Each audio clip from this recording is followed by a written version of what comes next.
Bhutale Srimate Bhakti Vedanta Swami Iti Namine Namo Vishnu Padaya Krishna Prestaya Bhutale Srimate Bhakti Vedanta Swami Iti Namine.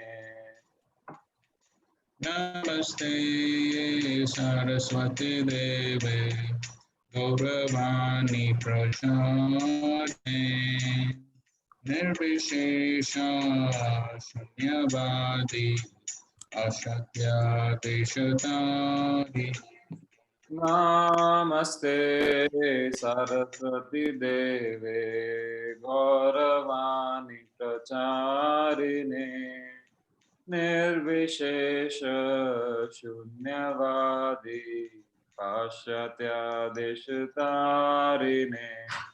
Jai Shri Krishna Chaitanya Prabhu Nityananda Shri Advaita Gadadhar Srivasadi Gaur Bhakta Jaya Shri Krishna Chaitanya Prabhu Nityananda Shri Advaita Gadadhar Srivasadi Gaur Bhakta-vrinda.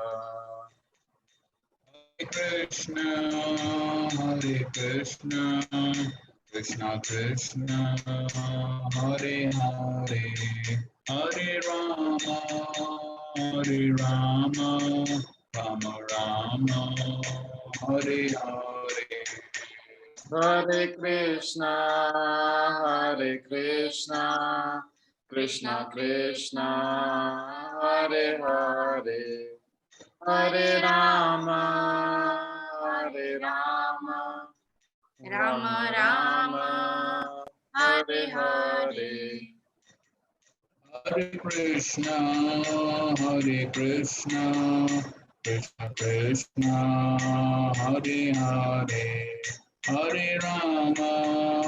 Hare Rama, Rama Rama, Hare Hare. Hare Krishna, Krishna Krishna, Hare Hare, Hare Rama, Rama Rama, Hare Hare.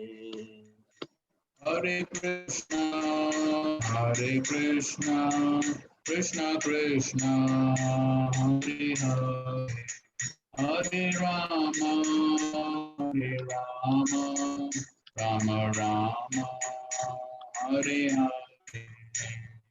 Hare Krishna,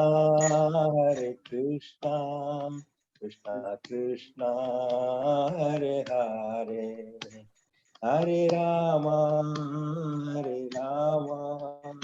Rama Rama, Hare Hare. Hare Krishna, Krishna Krishna, Hare Hare, Hare Rama, Rama Rama, Hare Hare. Hare Krishna, Krishna Krishna, Hare Hare, Hare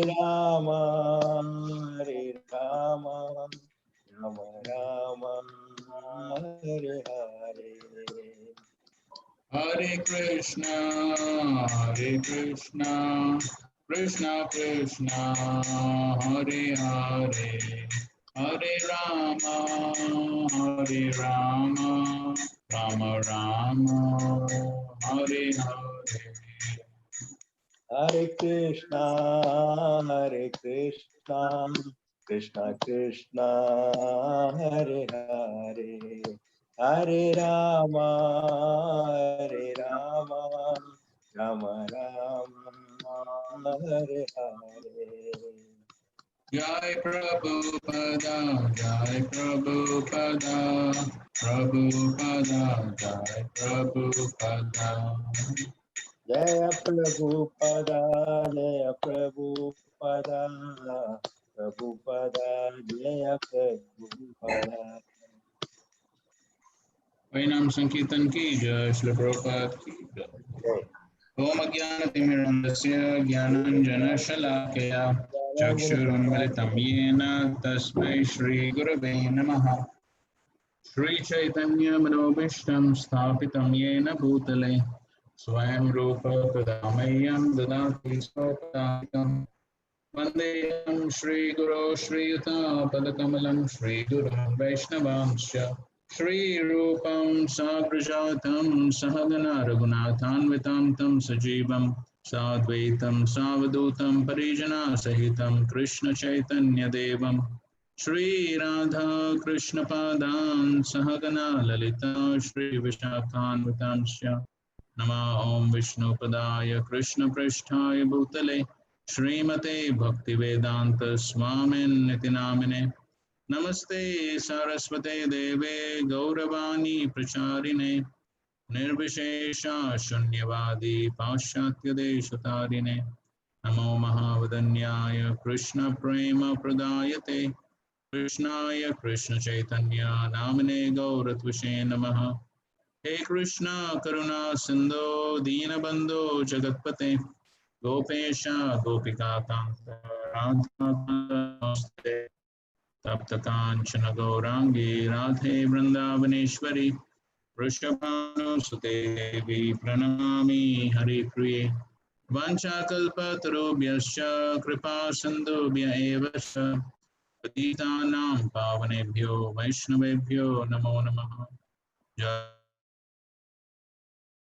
Shri Ananda Shri Advaita Gadadhar Shivasadi Gaur Bhaktivinoda Hare Krishna Krishna Krishna Hare Hare Hare Rama Rama Rama Hare Krishna.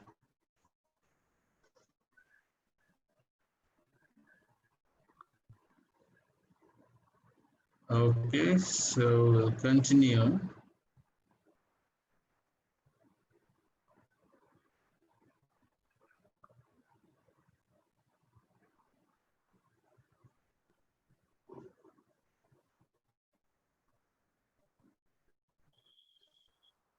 So we began this section yesterday,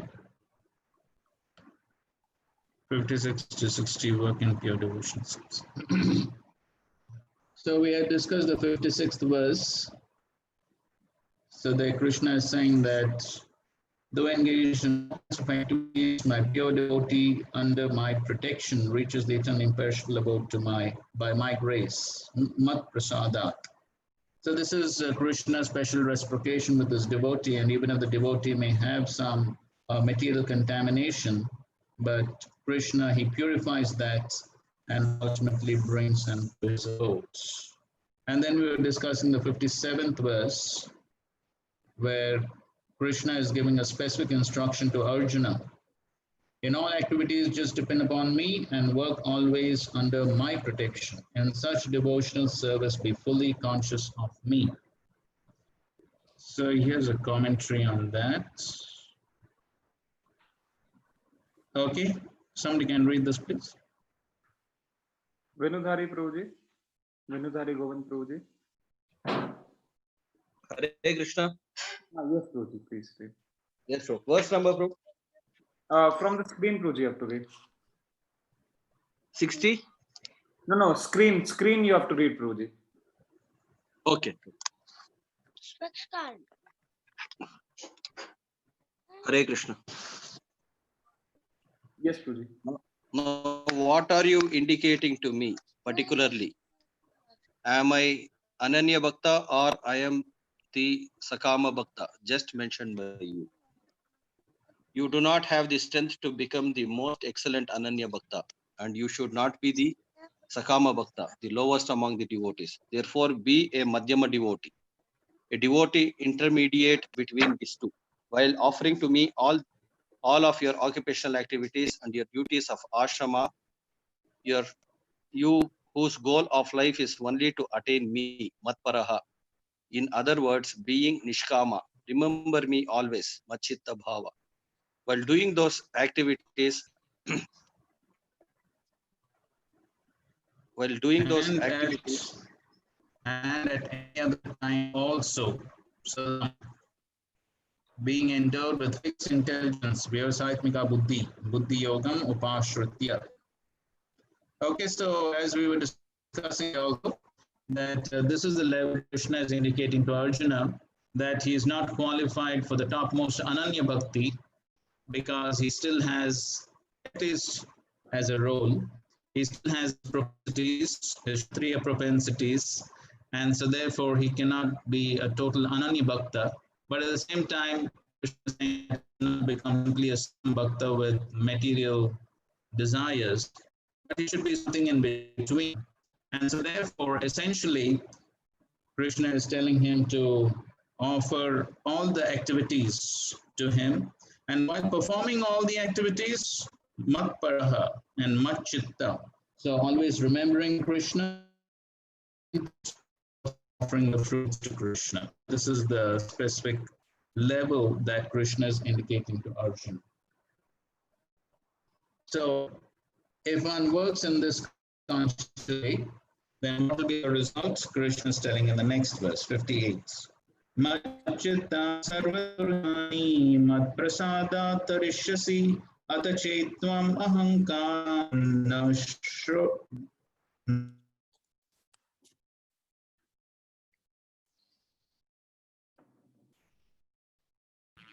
Prabhu, your voice is breaking, Prabhu. Oh.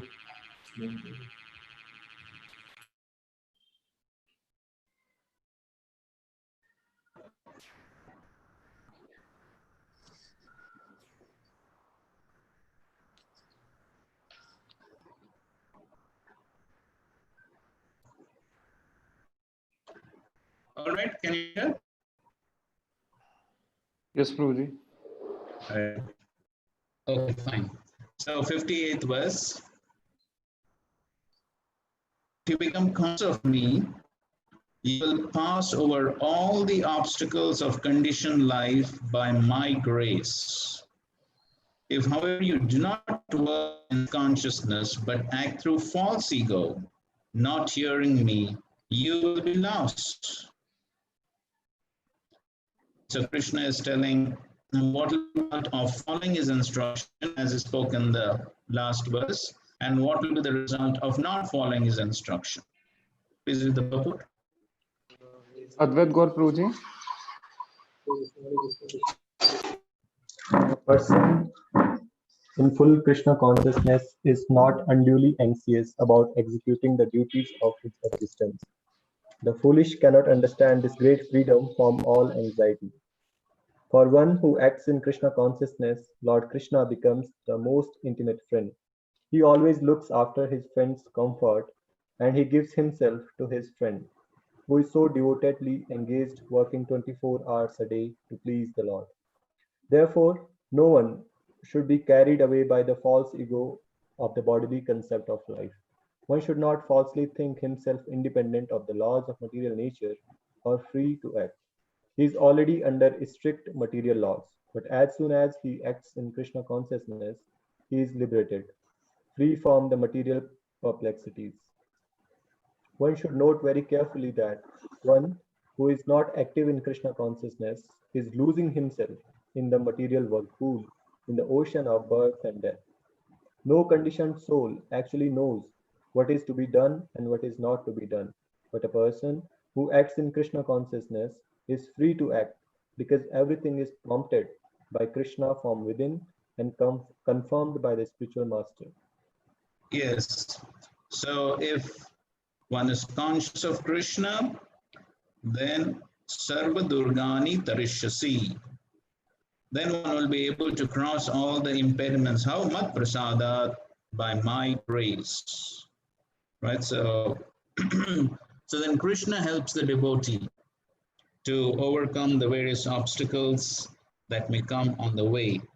So that's the special benediction for a devotee, that there is Krishna's grace And because of Krishna's grace, then Krishna can do so many amazing miracles to help the devotee, as Prabhupada is writing over here. The foolish cannot understand this great freedom from all anxiety. So therefore, the devotee can be free from all anxiety. Of course, he takes anxiety for Krishna, but at the same time, Krishna reciprocates. And so, at least the devotee need not take so much anxiety for his personal maintenance, as we already have discussed in verses like Yoga Kshemam Vahamyaham. So, and so many other verses also, Krishna has given that assurance that he will take care of his devotee. And I think so I mentioned this in previous class also. Prabhupada says that if an ordinary menial master also takes care of his servants, then why the Supreme Lord will not take care of his devotees, his dear servants? And so that's what Prabhupada writes here. For one who acts in Krishna consciousness, Lord Krishna becomes the most intimate friend, and he always looks after his friend's comfort, gives himself to his friend, who is engaged 24 hours a day to please the Lord. And so that's the reciprocation of the Lord with his devotees, which is assured in so many verses. Just like we see in the Samudra Manthan Leela in the 8th canto. So the Devatas, they agree to follow the Lord's instruction of churning the milk ocean. And of course, the Lord told them to make a truce with the demons and then churn the ocean. And so because they followed the Lord's instruction, so therefore we find that the Lord was helping them at every step. And so finally, the Lord was practically doing everything. So initially they were having trouble lifting the Mandara mountain. Then the Lord came, lifted the mountain on Garuda, brought it to the ocean, milk ocean, and the mountain was put in the ocean. Then the mountain was unstable, so there was in the ocean. And so then the Lord took the form of Kurma Avatar to support the mountain from below. And then still it was not stable. Then the Lord incarnated it as a thousand, in a 1,000-armed form on top of the mountain. And it said Krishna also incarnated within the mountain. And then as they were churning the ocean with Vasuki as the churning rods, the serpent Vasuki. And then all the Devatas and the demons and Vasuki, all of them became tired. Then the Lord, he encouraged them and gave them strength by enthusing or infusing them in the form of the modes. So the Lord gave the demigod strength by the Sattvagun, the demons by Rajagun, and Vasuki by Tamogun. And then as the churning was going on, Vasuki began to emit poisonous fumes and vapors, and all the faces of the Devatas and the demons became blackened by this, and they felt very much fatigued. So then Krishna created rain, some raindrops, cooling drops to reduce the heat. And then in spite of that, so in spite of doing all that, but still the nectar was not coming. So finally, the Lord himself took Vasuki and churning the ocean. So you see, because they agreed to follow the Lord's instruction, and the Lord was helping them at every step until the nectar came, and then we know, then he took the form of Moini Murti so that the Devatas get the nectar. So then that's how the Lord was helping them at every step, because they agreed to follow the Lord's instructions.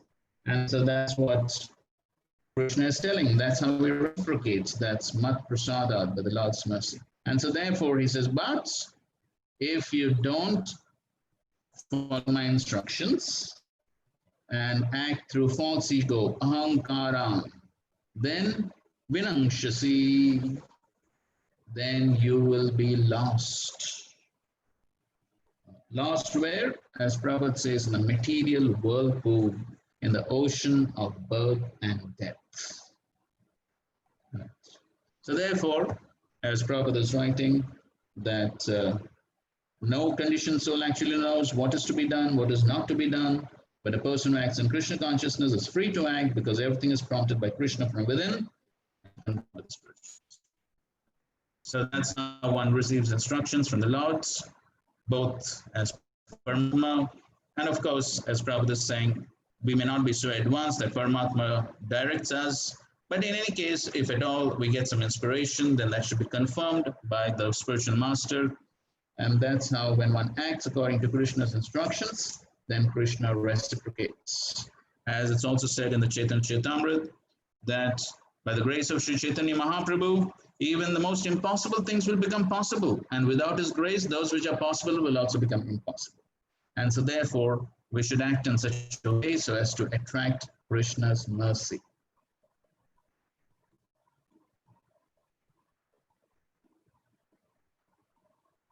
And so then, but the Acharyas explain that even at this point, Arjuna had some ahankar, and he was thinking himself a little scholarly, and he knows what to do and what not to do.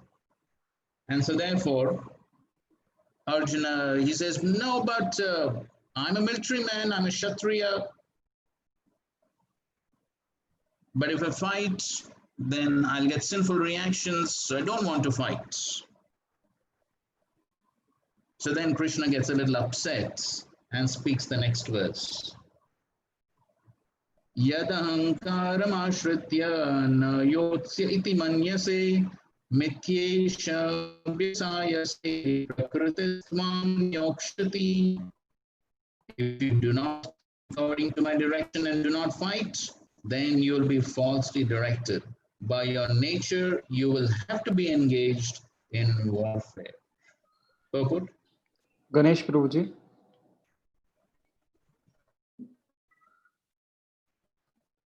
Yes, Prabhu. I was complete.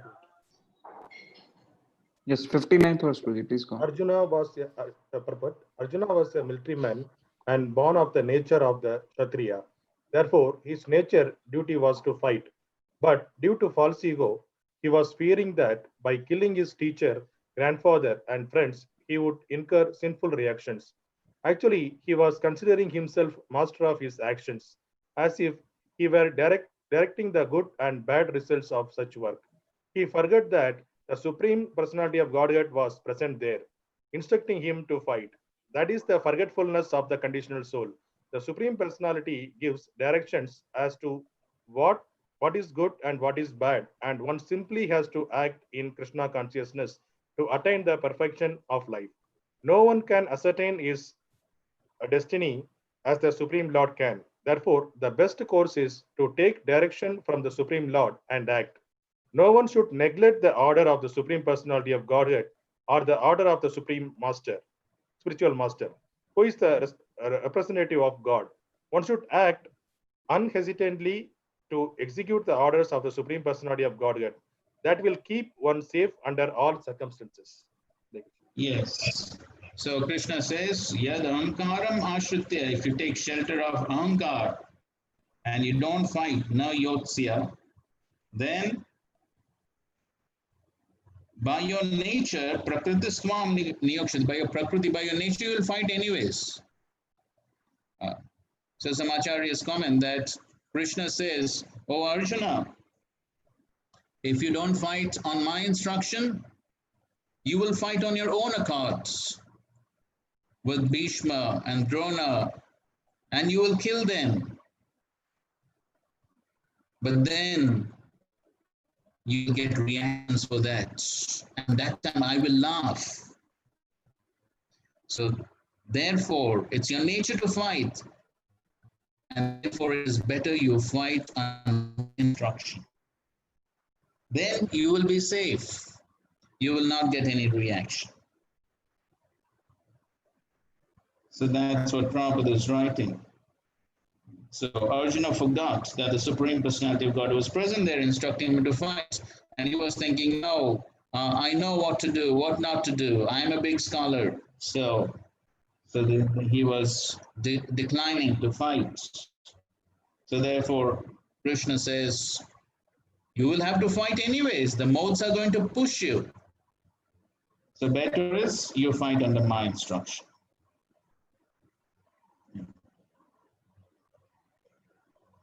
Yeah, similar thing he says in the next verse also.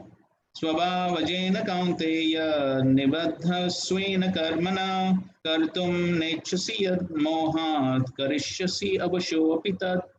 Under illusion, you are now declining to act according to my direction, but compelled by the work born of your own nature, you will act all the same, O son of Kunti.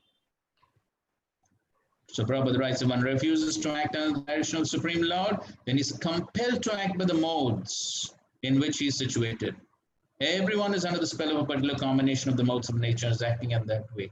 But anyone who voluntarily engages himself under the direction of the Supreme Lord becomes glorious. Right? So Krishna is telling him, you don't fight by the influence of the modes. That will entangle you. You fight according to my instruction. Then he gets the benefit of utilizing his propensities in Krishna's service and he can get entangled also.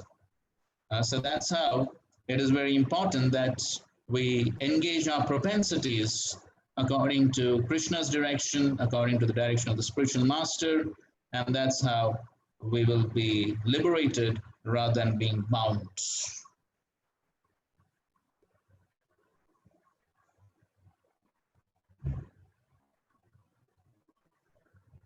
Okay, so that is that section.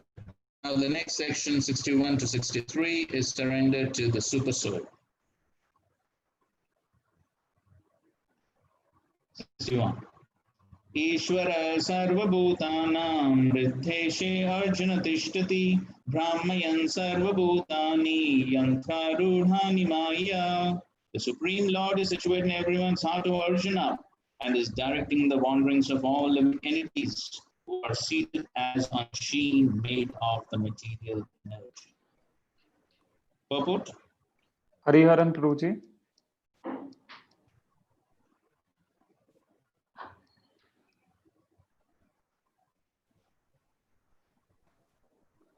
Hariharan Prabhuji. Okay. Hare Krishna Prabhu. Yes, Prabhuji, please go. My mute. Yeah. Arjuna was not the supreme knower, and his decision to fight or not to fight was confined to his limited discretion. Lord Krishna instructed that the individual soul is not all in all. The Supreme Personality of Godhead, or he himself, Krishna as the localized super soul, sits in the heart, directing the living being. After changing bodies, the living entity forgets his past deeds. But the super soul, as the knower of the past, present, and future, remains the witness of all his activities. Therefore, all the activities of living entities are directed by this super soul. The living entity gets what he deserves and is carried by the material body, which is created in the material energy under the direction of the super soul. As soon as the living entity is placed in a particular type of body, he has to work under the spell of that bodily situation. A person seated in a high-speed motor car goes faster than one seated in a slower car. Though the living entities, the drivers, may be the same. Similarly, by the order of the Supreme Soul, material nature fashions a particular type of body to a particular type of living entity, so that he may work according to his past desires. The living entity is not independent. One should not think himself independent of the Supreme Personality of Godhead. The individual is always under the Lord's control. Therefore, one's duty is to surrender. That is the injection of the next verse. Okay, so Krishna is saying, you think you can act independently?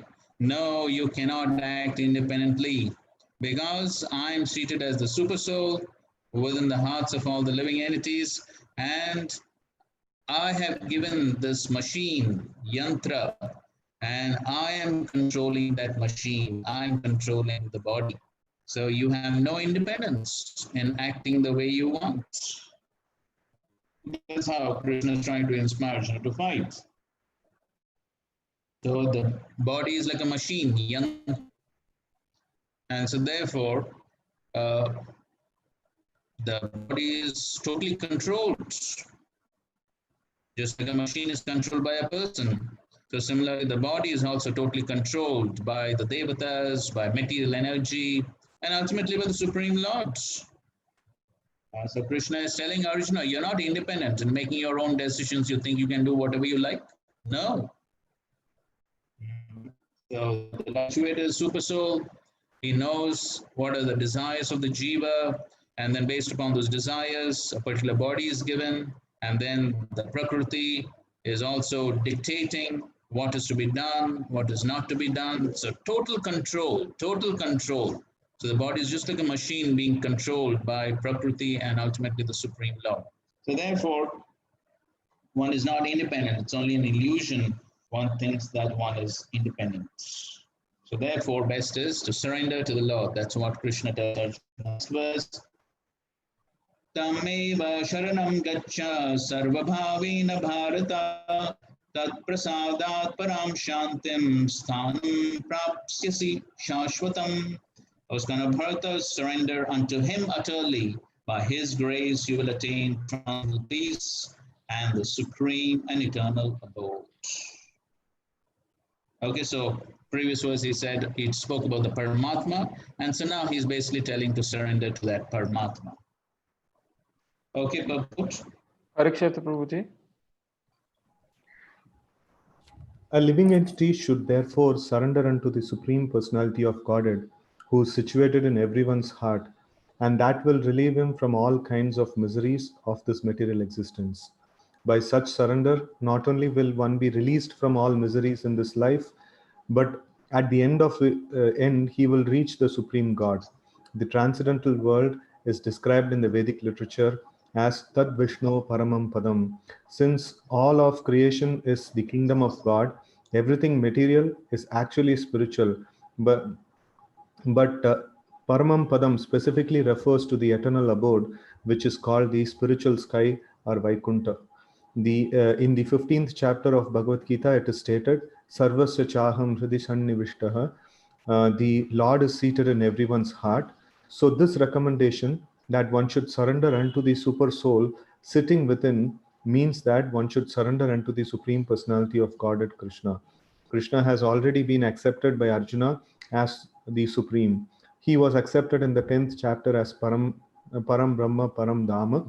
Arjuna has accepted Krishna as the Supreme Personality of Godhead and the Supreme Abode of all living entities, not only because of his personal experience, but also because of the evidence of great authorities like Narada, Asita, Devala, and Vyasa. Yes, so Krishna is saying to surrender to that super soul, which he mentioned in the previous verse. And what is the result? Tat prasadat param shantam sthanam prapsasi shashwatam. So by his mercy, then one will attain the supreme peace and the supreme abode of the Lord. And so Prabhupada is explaining that even though Krishna is saying surrender to the Paramatma, but then he has already said that he is actually the Paramatma. So referring to 15:15.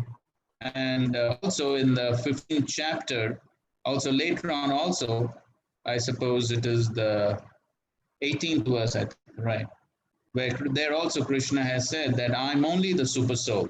So Krishna has already proved that actually he only is the super soul. And so even though he's telling him to surrender to the super soul, but then he has already proved that he himself is the super soul. So therefore, ultimately, the message is to surrender to Krishna. And by that one can achieve the supreme abode of the Lord.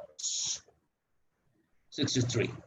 Iti te jnanmakyatam guhyat guhyataram maya vimrishaityat asheshena yatechasi tata kuru. Thus I have explained to you. Iti te. Thus means Krishna is sort of concluding. Thus, I've explained to you knowledge still more confidential, that is knowledge of Paramatma. Deliberate on this fully, and then do what you wish to do. Yatha ichchasi. Purport. Parvatama Mataji.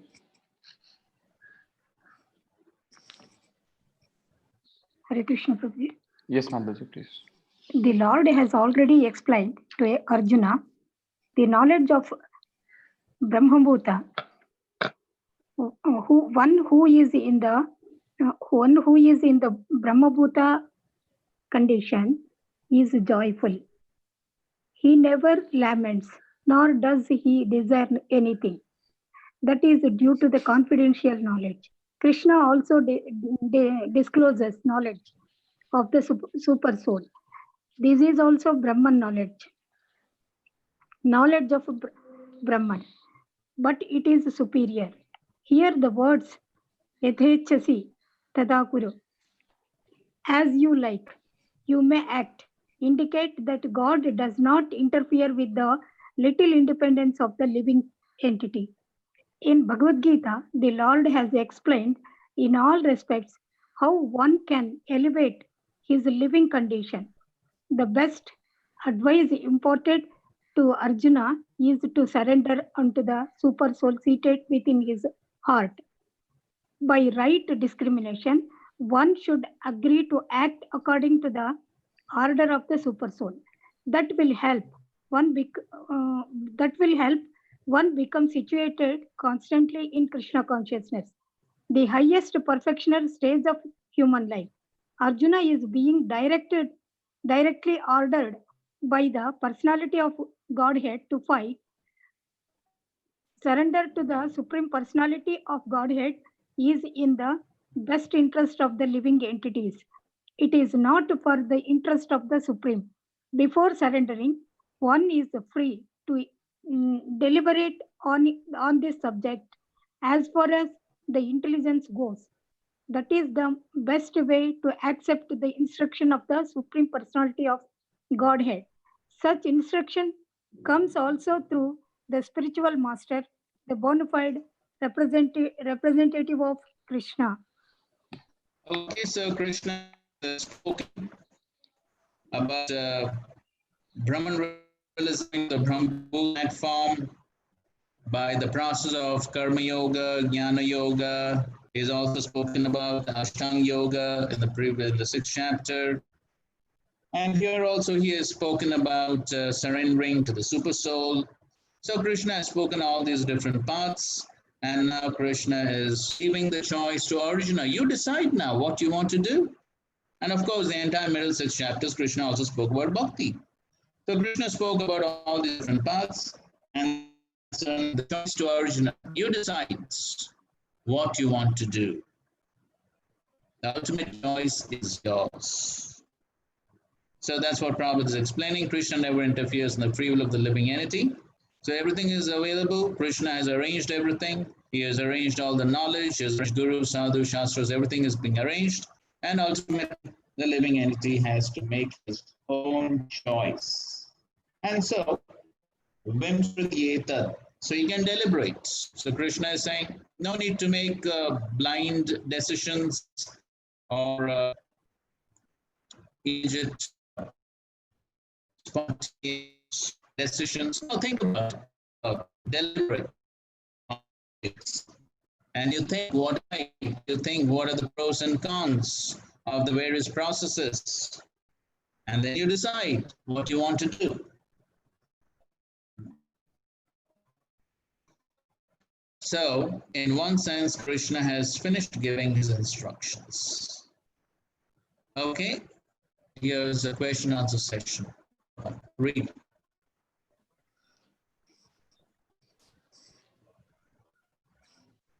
Hare Krishna, Prabhuji. Sorry, I didn't get the last part, Prabhuji.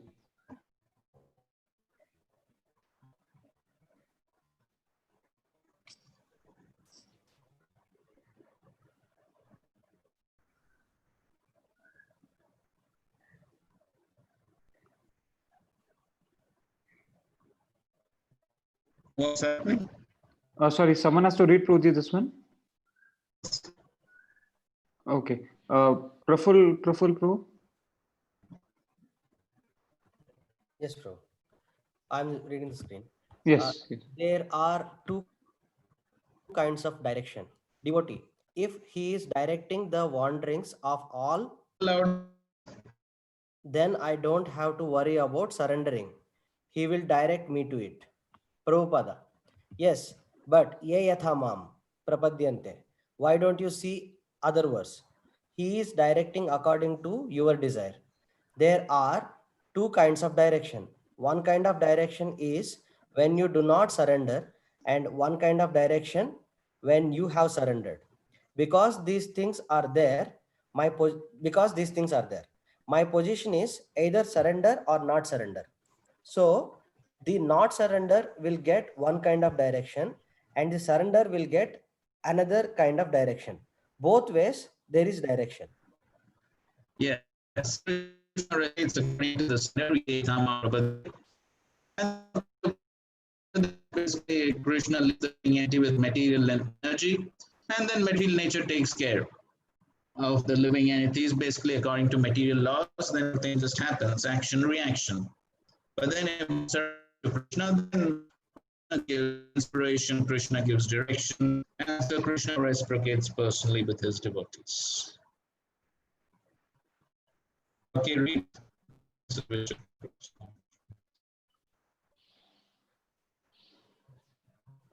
Indu Mataji.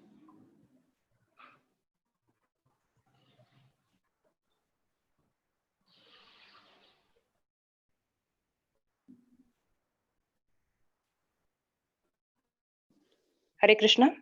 Yes, Mataji. The screen is not loaded, Prabhu. Internet is a little problematic. Can you? Okay, somebody else can read. No, Prabhuji, it's not loading for me also. Oh, really? Yes, now it has come. Mataji can read. Here the Lord concludes the whole subject of Gita. Jnana or knowledge consists of Karma Yoga, Ashtanga Yoga, and Jnana Yoga. The word Jnana means that by which one knows. Thus, Jnana refers to a process, in this case scriptures, which produce knowledge of these sadhanas. I have revealed a scripture Jnana, which is more secret than those scriptures, Guhyat Guhyataram. A process that has not been revealed in the scriptures written by authors such as Vashishta, Badarayana, or Narada. Another meaning is, in relation to their omniscience, I am infinite. Thus, they cannot understand the knowledge because of its most confidential nature. I also did not teach them at all because of its intensely confidential nature. Hare Krishna. Continue.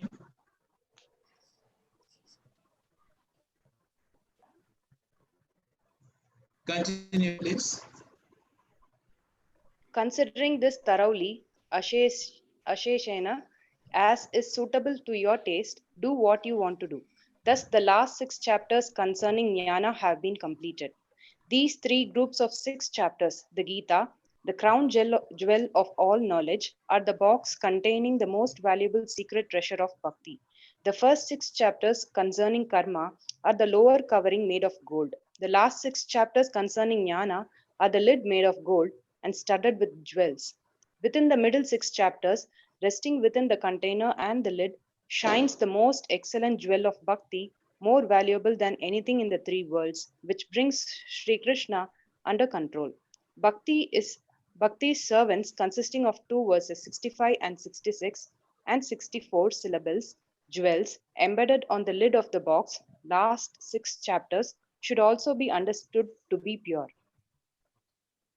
Okay, fine. So that's what he's saying, that Krishna has spoken all these various verses, and now he is leaving it to Arjuna to decide.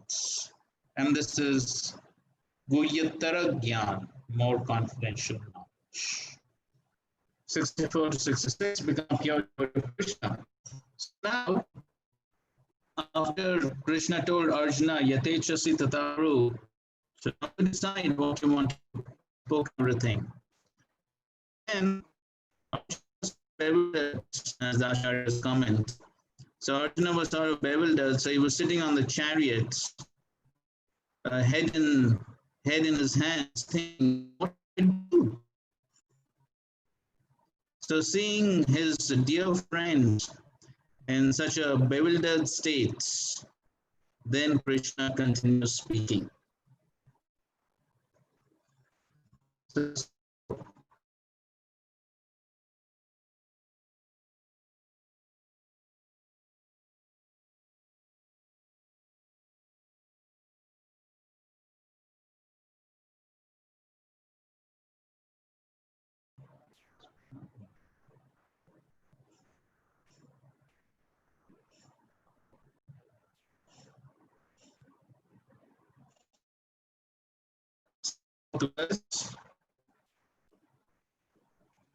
Sarva Guhya, okay, Sarva Guhya Tamam Bhuya Shrinome Paramam Vacham Ishto Seme Pridamiti Tato Shyate Tam. Because you are my very good friends, I am speaking to you my supreme instruction, no punishment, no. Just from me, for it is for your benefit. So the Tamam, we discussed this in the chapter. Hare Krishna, Prabhuji. Prabhuji, your voice is breaking, Prabhuji.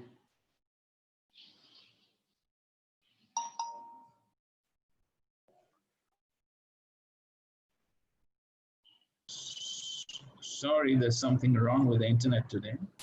Okay.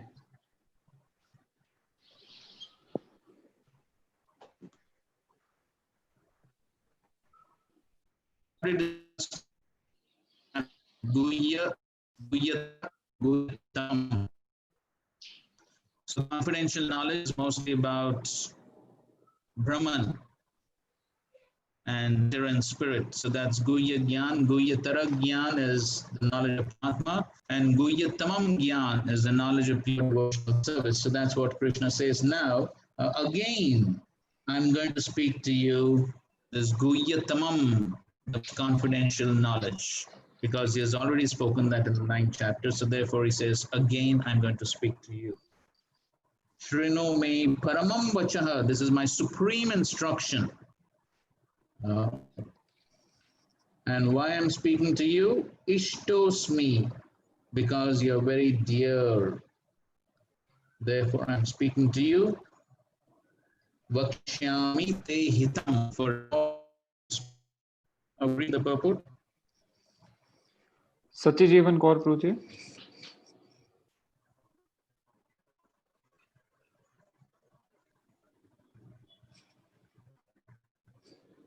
Sachijeevan Kaur, Prabhuji.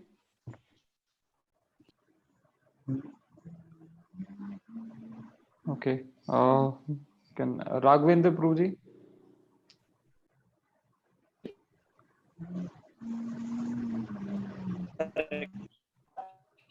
Yes, Prabhuji.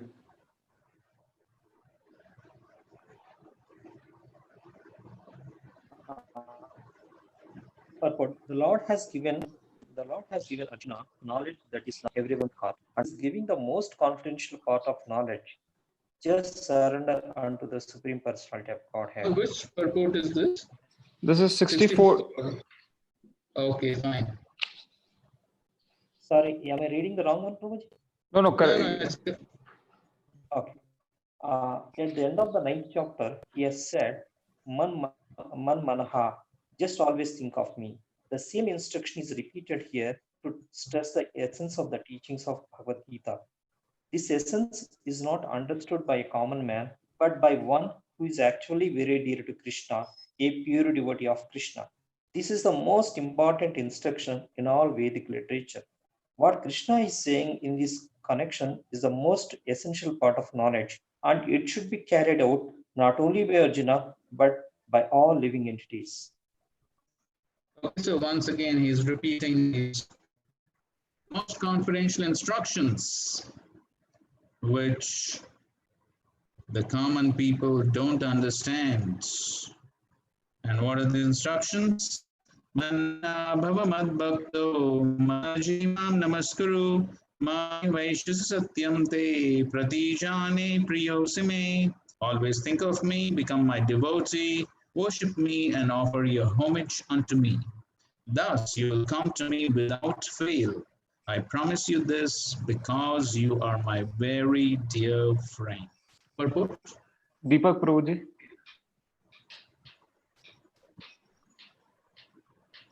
The most confidential part of knowledge is that one should become a pure devotee of Krishna and always think of him and act for him. One should not become an official meditator. Life should be so molded that one will always have the chance to think of Krishna. One should always act in such a way that all his daily activities are in connection with Krishna. He should arrange his life in such a way that throughout the 24 hours he cannot but think of Krishna. And the Lord promise is that anyone who is in such pure Krishna consciousness will certainly return to the abode of Krishna, where he will be engaged in the association of Krishna face to face. This most confidential part of knowledge is spoken to Arjuna because he is the dear friend of Krishna. Everyone who follows the path of Arjuna can become a dear friend to Krishna and obtain the same perfection as Arjuna. These words stress that one should concentrate his mind upon Krishna. The very form with two hands carrying a flute, the bluish boy with a beautiful face and peacock feather in his hair. There are descriptions of Krishna found in the Brahma Samhita and other literature. One should fix his mind on this original form of Godhead, Krishna. One should not even divert his attention to other form of the Lord.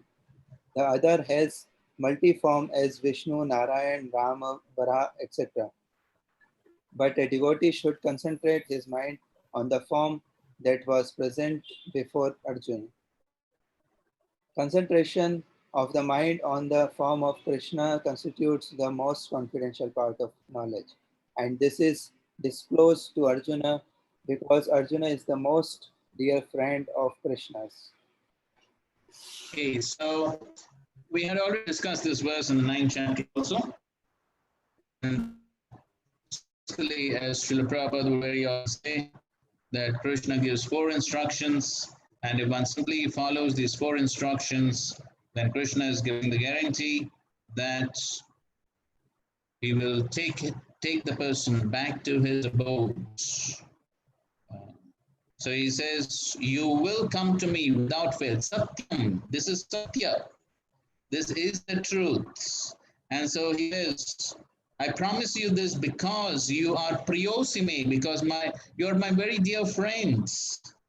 Okay, so usually the most confidential things are only spoken to the friend, very dear friend, isn't it? So therefore,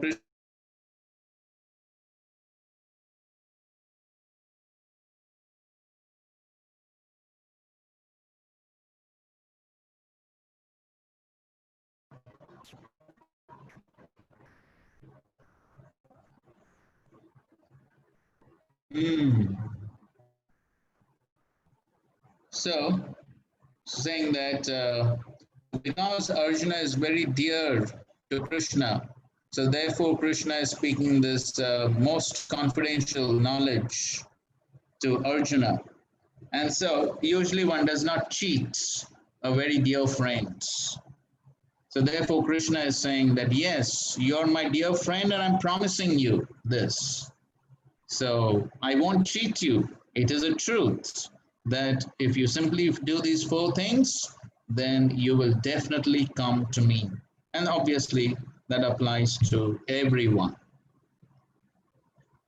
And so therefore, man mana, so engage the mind always in thinking about Krishna. And Prabhupada writes, one should not become an official meditator. So that means not simply as a ritual, but then one should really try to remember Krishna throughout the day.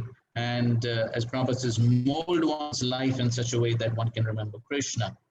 Okay, so as we will be discussing Nectar of Devotion also, that the goal of life is to always remember Krishna and never forget him. Smartavya Satnam Vishnu Vismartavya Najatu Chit Sarve Vidhi Nishedasyor Etayor Eva Kinkara. So all the rules and regulations of ocean service are meant to achieve these two rules and regulations, that is, always remember Krishna, never forget him. And so therefore one should mold one's life in such a way that one is always able to remember Krishna, because that is the ultimate goal of our lives.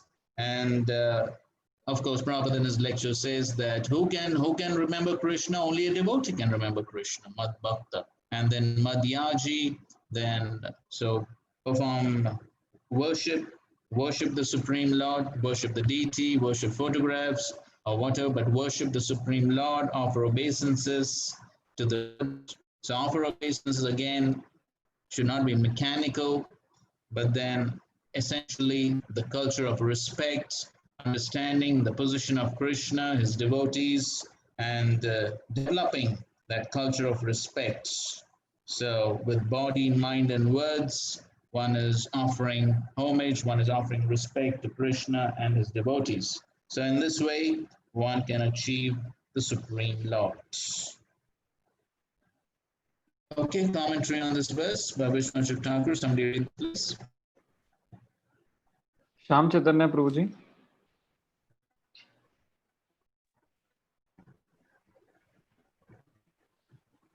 The screen has not come yet.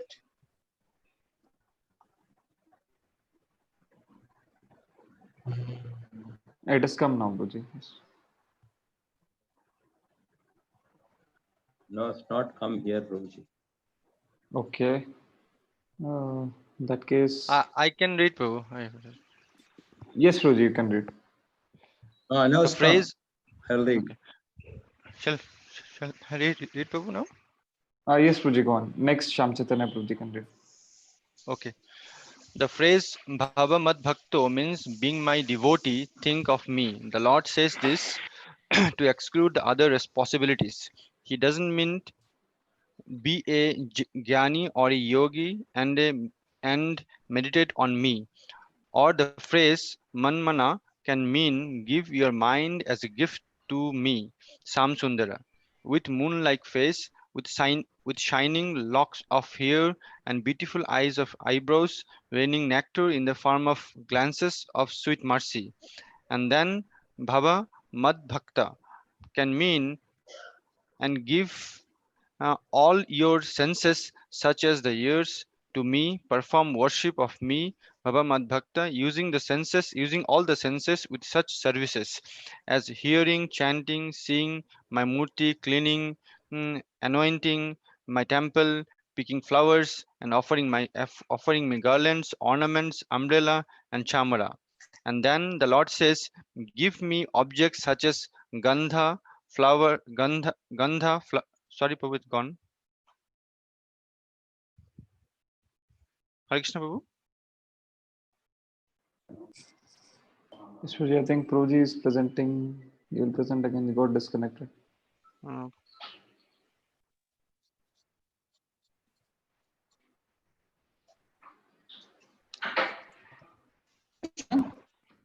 Yes, Prabhuji. Prabhuji got disconnected. The screen went away. Yes.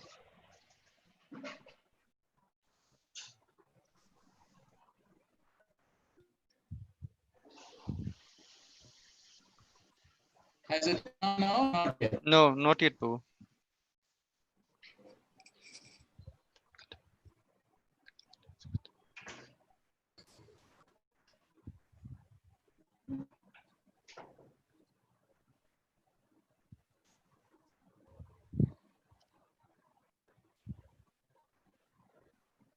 Not yet?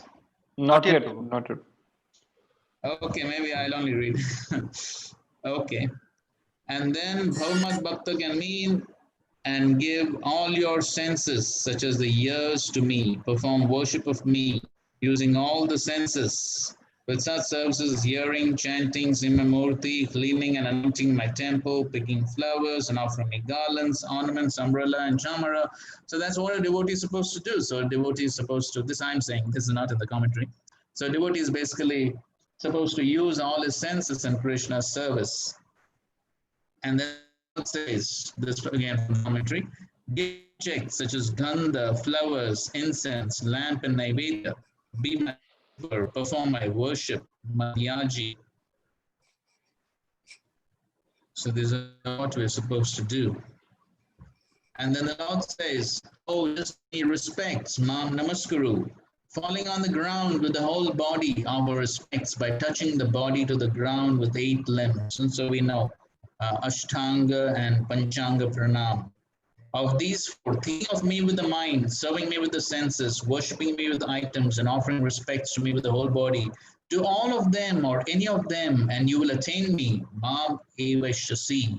Make an offering of your mind, your senses, or items of worship unto me, and I make an oath to you. Te satyam, I will give myself to you. The word satyam implies something of which there is no doubt. According to the of course, satyam means an oath and truth. Well, the people born in the land of Mathura make such oaths in every sentence. So that's a sort of argument which could be given. What's great about these oaths and vows? And people make, they're not so, and people make and break also. That is true. In that case, under oath, I declare, you are dear to me. No one cheats a person dear to himself. That's what Krishna says. Okay, so no one cheats a person dear to himself. And then to arise. So am I supposed to perform all these activities along with my Varnashram duties and other duties, or without them? And then the crest jewel of all verses of Gita. Sarvadharman parityajya mamekam sharanam vraja aham tvam sarva papebhyo mokshayami ma suchaha. Abandon all varieties of religion and just bring unto me. I shall deliver from all sinful reactions. Do not. Okay, purport. Sham Chaitanya Prabhuji, can read. Yeah, Hare Krishna. The Lord has described various kinds of knowledge and processes of religion. Knowledge of the Supreme Brahman, knowledge of the Super Soul, knowledge of the different types of orders and statuses of social life. Yeah, statuses of social life. Knowledge of the renounced order of life, knowledge of non-attachment, sense and mind control, meditation, etc. He has described in so many ways different types of religion. Now, in summarizing Bhagavad Gita, the Lord says that Arjuna should give up all the processes that have been explained to him. He should simply surrender to Krishna. That surrender will save him from all kinds of sinful reactions. For the Lord personally promises to protect him. In the 7th chapter, it was said that only one who has become free from all sinful reactions can take to the worship of Lord Krishna. Thus, one may think that unless he is free from all sinful reactions, he cannot take to the surrendering process.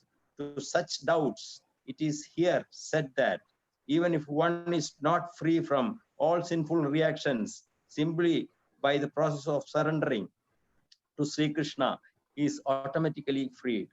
There is no need of strenuous effort to free oneself from sinful reactions. One should unhesitatingly accept Krishna as the supreme savior of all living entities. With faith and love, one should surrender unto him.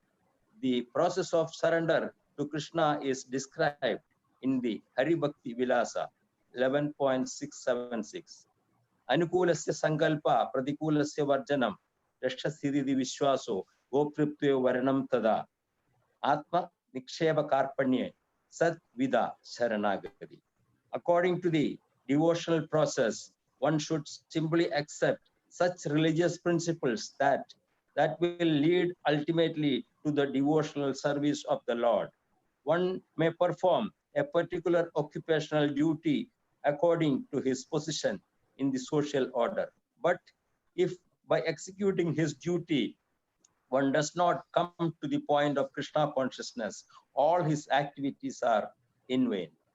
Anything that does not lead to the perfectional stage of Krishna consciousness should be avoided. One should be confident that in all circumstances, Krishna will protect him from all difficulties. There is no need of thinking how one should keep the body and soul together. Krishna will see to that. One should always think himself helpless and should consider Krishna the only basis for his progress in life. As soon as one seriously engages himself in devotional service to the Lord in full Krishna consciousness, at once he becomes freed from all contamination of material nature. There are different processes of religion and purificatory processes by cultivation of knowledge, meditation in the mystic yoga system, etc. But one who surrenders unto Krishna does not have to execute so many methods. That simple surrender unto Krishna will save him from unnecessarily wasting time. One can thus make all progress at once and he be freed from all sinful reactions. One should be attracted by the beautiful vision of Krishna. His name is Krishna because he is all attractive. One who becomes attracted by the beautiful, all-powerful, omnipotent vision of Krishna is fortunate. There are different kinds of transcendentalists. Some of them are attached to the impersonal Brahman vision. Some of them are attracted by the super soul feature, etc. But one who is attracted to the personal feature of the Supreme Personality of Godhead, and above all, one who is attracted by the Supreme Personality of Godhead as Krishna himself, is the most perfect transcendentalist. In other words, devotional service to Krishna in full consciousness is the most confidential part of the knowledge. And this is the essence of the whole Bhagavad Gita.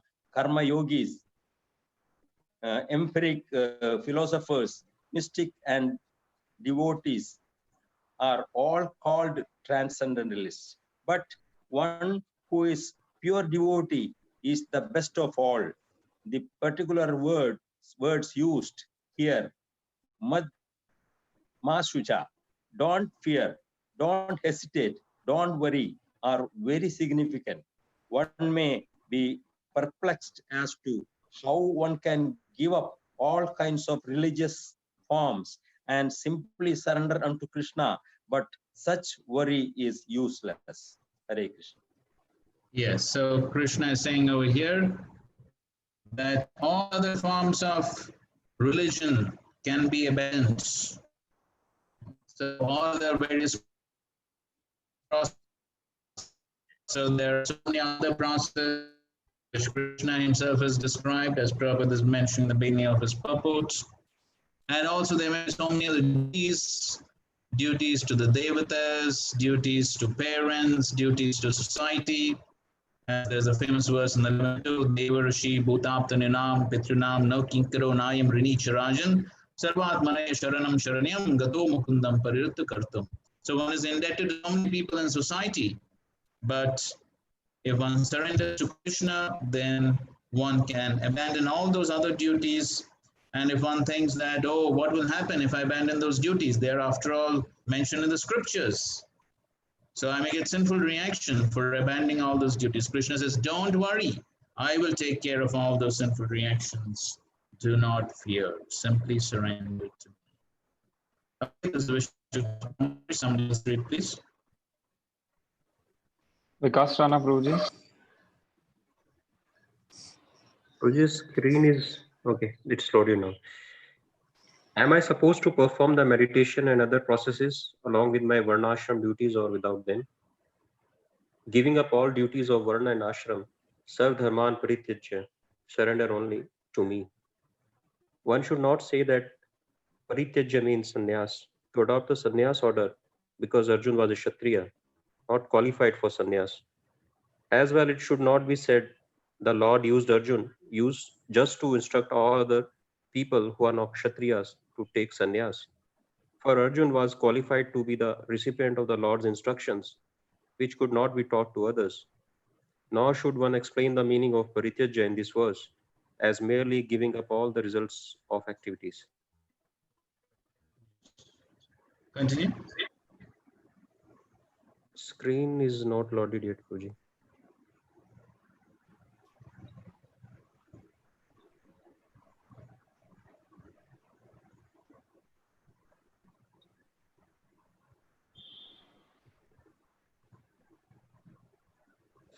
The meaning Has of it the come? word, yeah, it has come now. The meaning of the word should thus be explained using all these statements of the Lord with no contradiction. The meaning can indeed be understood correctly by the prefix pari, which means completely. Surrender only to me, mam ekam sharanam vraj. This means that there should be no worship of devatas, ashtanga yoga, gyan or dharma or other elements in that surrender.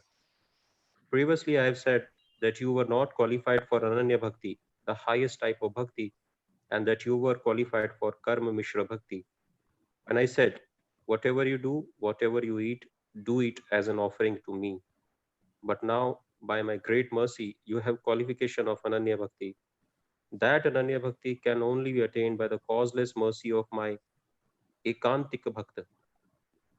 Though that is a rule I myself have made, I am now giving the mercy myself, breaking my own vow as I did in the fight with Bhishma. Okay, so this is a significant point here. So till now, Krishna was telling Arjuna, you're not qualified for Ananya Bhakti, you're not qualified for pure Bhakti.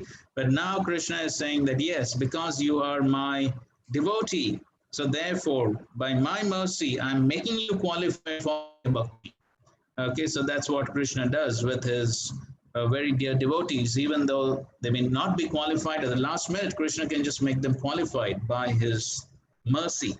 And so the rule that Krishna himself has made is that his mercy is only received through his devotees. But now Krishna is breaking that rule, which he himself has made for the sake of Arjuna, as he did in his fight with Bhishma. Continue, please.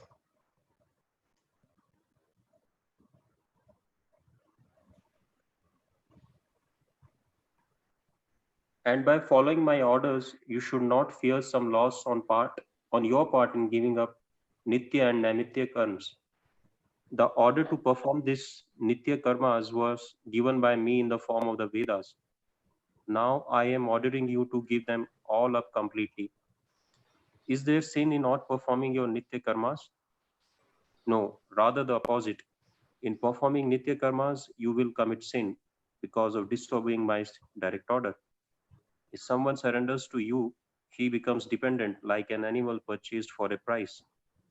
He does whatever you make him do. If you put him in one place, he stays there. If you offer him food, he eats. These are the characteristics of surrender. Yes. So now he speaks about the 6 aspects of surrender, which Srila Prabhupada also quotes from the Hari Bhakti Vilas. Continue, please. Anukulya means conduct which is pleasing to the Lord, and according to the scriptures, Pratikulya means the opposite. Goptratva means to think of the Lord and no one else as one's protector. One should have faith, Vishwasaha, that in times when one's own existence is threatened, the Lord will give protection, as in the case of Gajendra or Draupadi. Nihikshepanam means employment of one's gross and subtle bodies for Krishna's service. Akarpanya means that one should not make a show of one's own humility. Surrender, Sharanagati, consists of performance of these 6 items in relation to the Lord. Then starting today, if I surrender to you, I should then do whatever you say, whether it is good or bad. If you make me perform dharma, then I will not worry at all. But if you engage me in adharma, since you are the Supreme Lord and can do whatever you want, then what will happen to me? Please tell me. Okay, so Arjuna is raising that question. Okay, I surrender to you. I'll do whatever you want me to do. If you tell me to do dharmic activities, that's fine. But what if you induce me to perform adharmic activities? Then what will happen to me?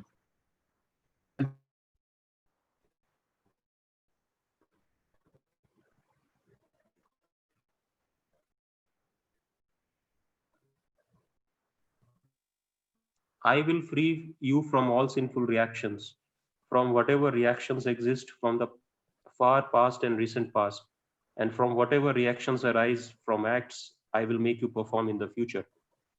This is not impossible for me to do, though it cannot be done by anyone else to whom you surrender.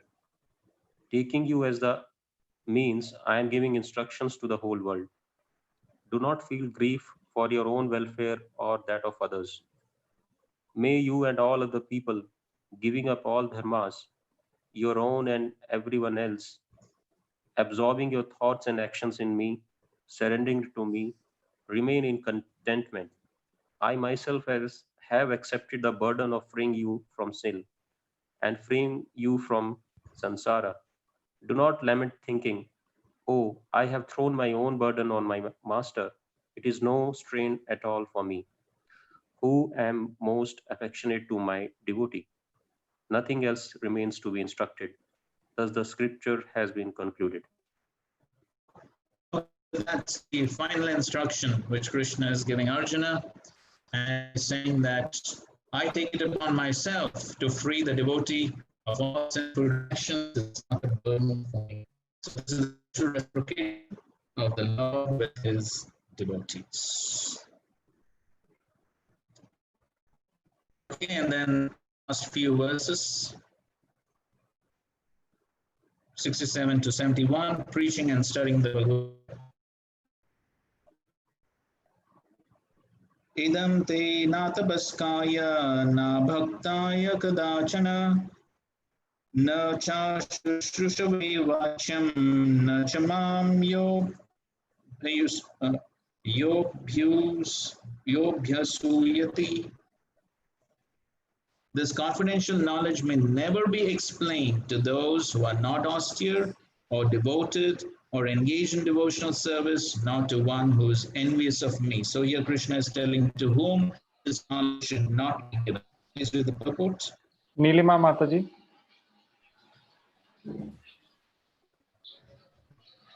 Persons who have not undergone the austerities of religious process, who have never attempted devotional service in Krishna consciousness, who have not tended a pure devotee, and especially those who are conscious of Krishna only as a historical personality or who are envious of the greatness of Krishna, should not be told this most confidential part of knowledge. It is, however, sometimes found that even demoniac persons who are envious of Krishna, worshipping Krishna in a different way, take to the profession of explaining Bhagavad Gita in a different way to make business. But anyone who desires actually to understand Krishna must avoid such commentaries on Bhagavad Gita. Actually, the purpose of Bhagavad Gita is not understandable to those who are sensuous. Even if one is not sensuous, but is strictly following the disciplines enjoined in the Vedic scriptures, if he is not a devotee, he also cannot understand Krishna. And even when one poses himself as a devotee of Krishna, but is not engaged in Krishna conscious activities, he also cannot understand Krishna.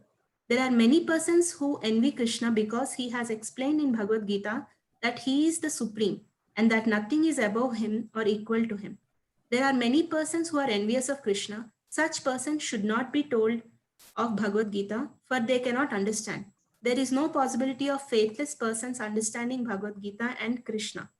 Without understanding Krishna from the authority of a pure devotee, one should not try to comment upon Bhagavad Gita.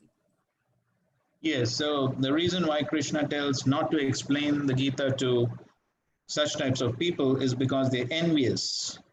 And when there's envy, then one cannot understand, because throughout the Gita, Krishna is glorifying himself, and Krishna is speaking about his own glories for the benefit of all living entities. So someone who's envious, then he will think, oh, why is Krishna speaking all this?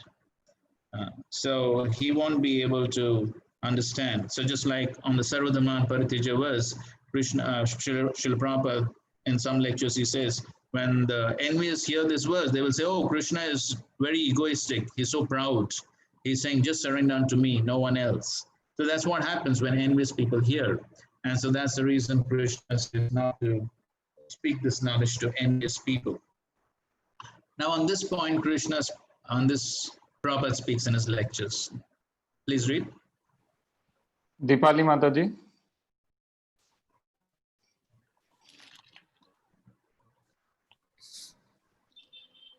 Idam te atapashakya na abhaktya. Abhakta rascal will not understand what is Bhagavad Gita. Na bhaktya, in the beginning also, Krishna, before speaking Bhagavad Gita, he selected Arjuna because he said, Bhakto asi priyo asi me, rahasya itad uttamam. The misery of Bhagavad Gita, it is very transcendental subject matter. Therefore, I shall speak to you. Why? Why you are selecting me? I am not a Vedantist. I am not a sannyasi. I am ordinary grahastha. That also I am a soldier, fighting man. Why you are selecting me? Bhakto asi. Because you are my devotee. Nobody can understand Bhagavad Gita unless he is a devotee of Krishna. It is not a rascaldom that you speculate some interpretations, speculations. No, these things are not allowed strictly. Therefore, we are presenting Bhagavad Gita as it is.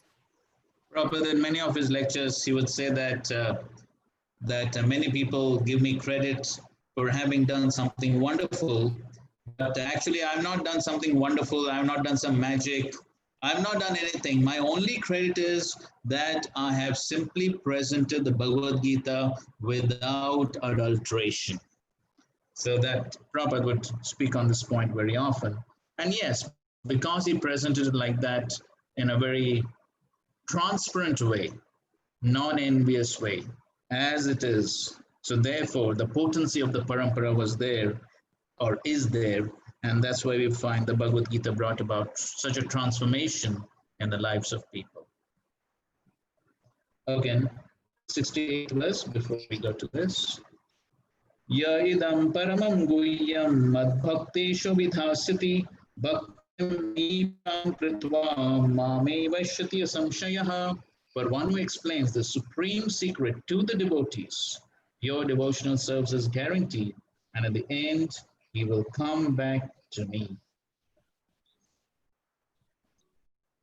Okay, so here Krishna is saying, what's the result of preaching this message to the devotees?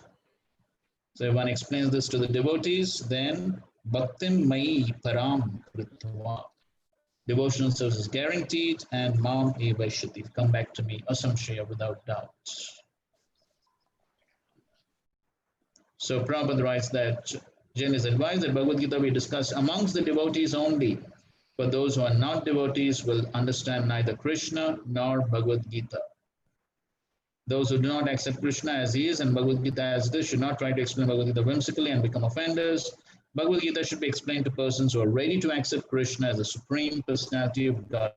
It's the subject matter of the devotees only and not of philosophical speculators. Anyone, however, tries sincerely to present Bhagavad Gita as it is will advance in devotional activities and reach the pure devotional state of life. As a result of such pure devotion, he is sure to go back home, back to God. So that's the importance of preaching the message of Bhagavad Gita. 69. Nacha tasman manusheshu kasyan me priyakrittamaha bhavita nacha me tasmad anya priyataro bhuvi. There is no servant in this world more dear to me than he, nor will there ever be one more dear. Appreciates those who preach this message of the Gita to others. Okay, 70.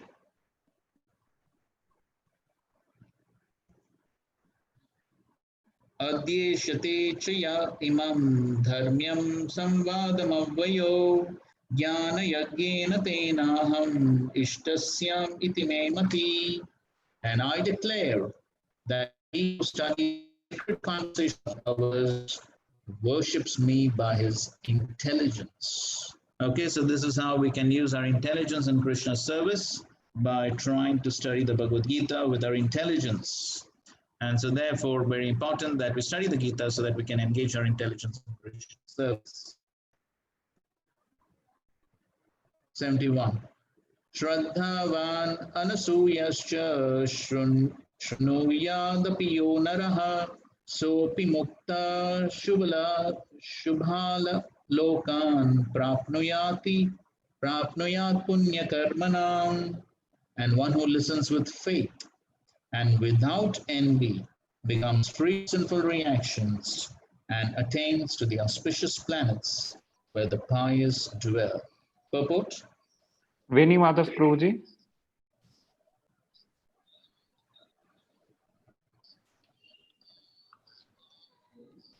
Veni Madhav Prabhuji. Or Shrikant Srinivas. Okay, Veni Madhav Prabhuji. Shrikant Srinivas Prabhuji.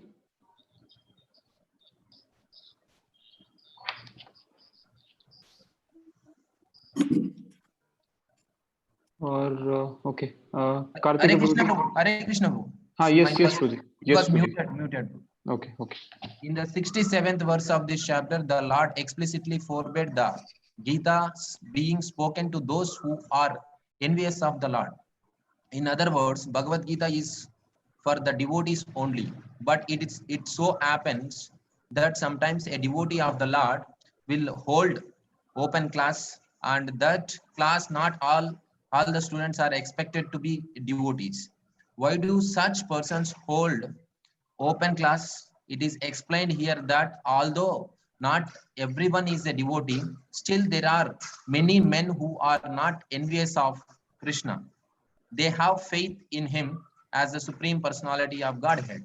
If such person hears from a bona fide devotee about the Lord, the result is that they become at once free from all sinful reactions, and after that attains to the planetary system where all righteous persons are situated. Therefore, simply by hearing Bhagavad Gita, even a person who does not try to be a pure devotee attains the result of righteous activities.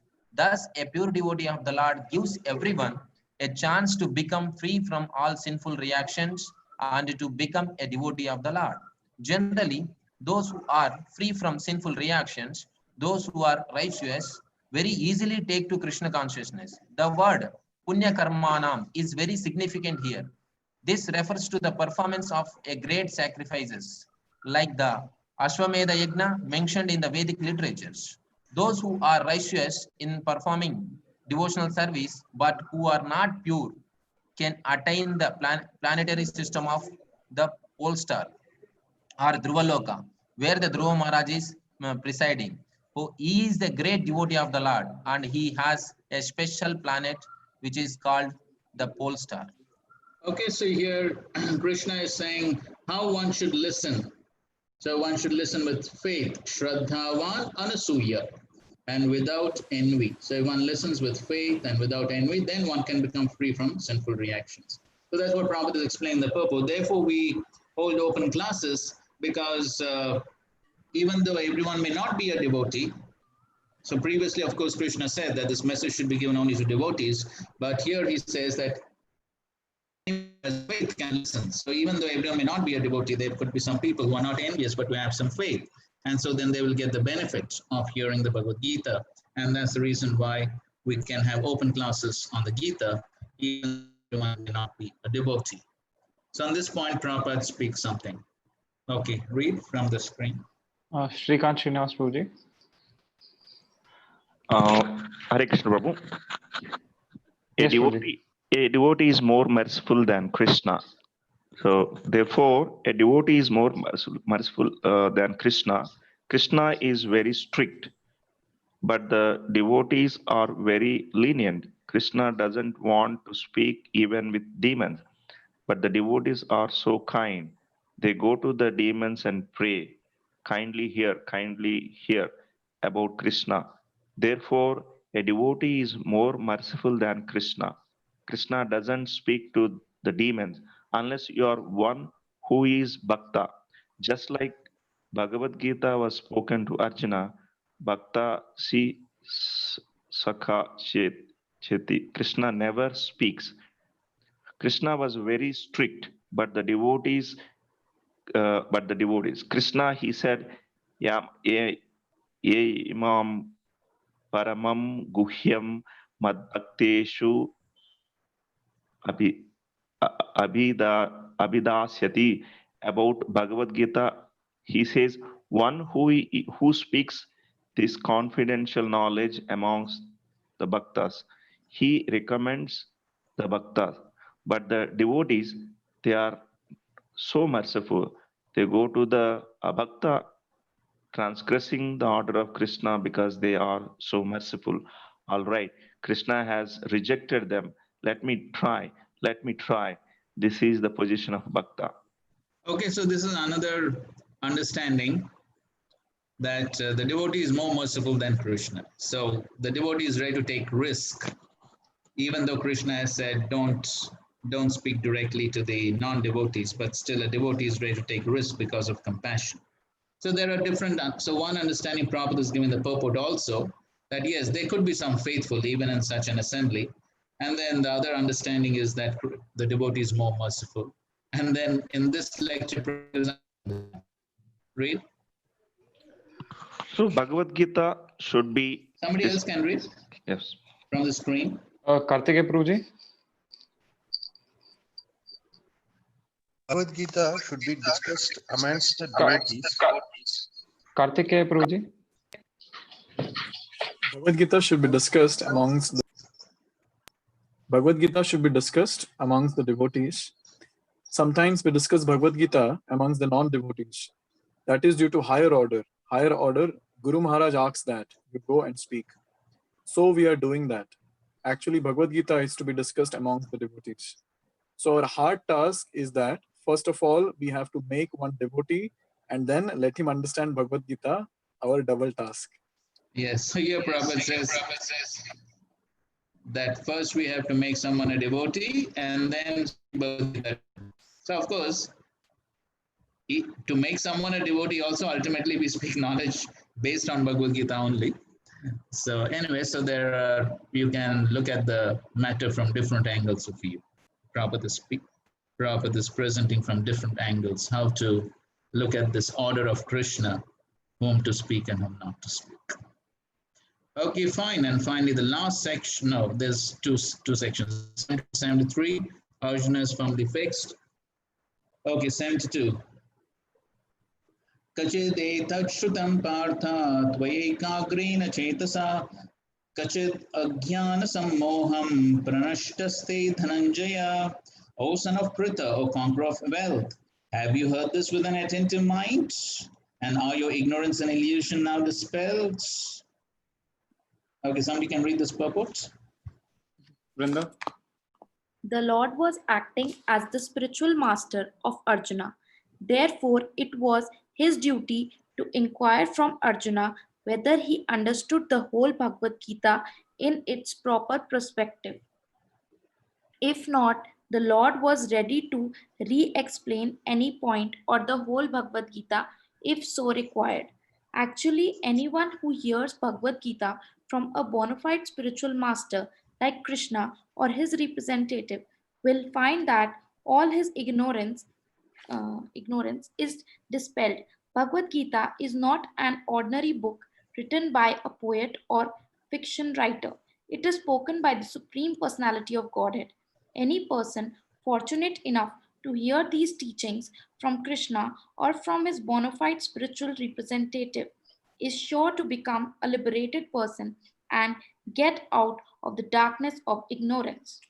Okay, so as a spiritual master, Krishna is asking Arjuna, have you heard attentively and are your ignorance and illusion now dispelled?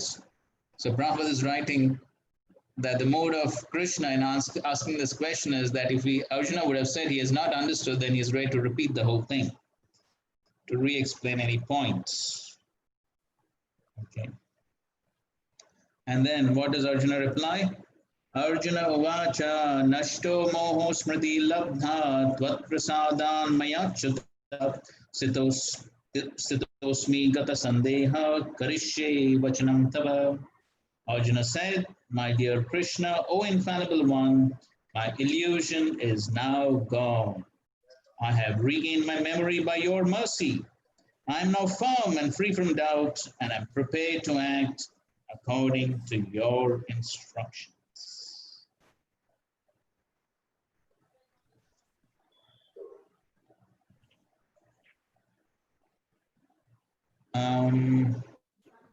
Okay, read the second and third paragraphs of the purport. Viren Prabhu, Viren Chaudhary Prabhu.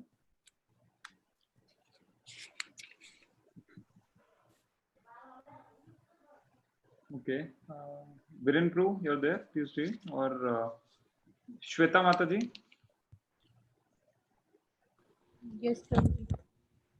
The word moha is very important in this verse. Moha refers to that which is opposed to knowledge. Actually, one minute.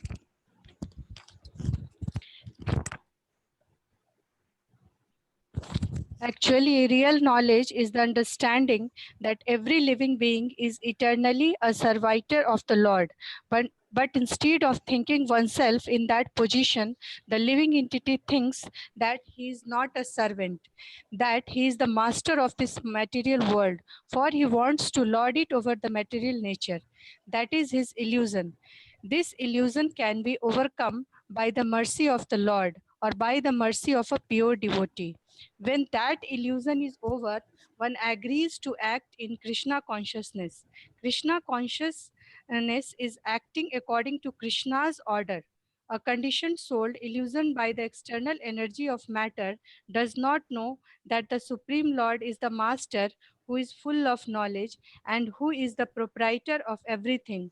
Whatever he desires, he can bestow upon his devotees. He is the friend of everyone. He is especially inclined to his devotees.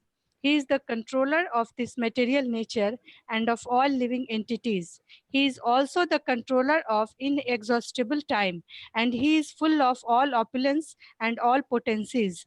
The Supreme Personality of Godhead can even give himself to the devotees. One who does not know him is under the spell of illusion. He does not become a devotee but a servitor of Maya. Arjuna, however, after hearing Bhagavad Gita from the Supreme Personality of Godhead, became free from all illusion. He could understand that Krishna was not only his friend but the Supreme Personality of Godhead, and he understood Krishna factually.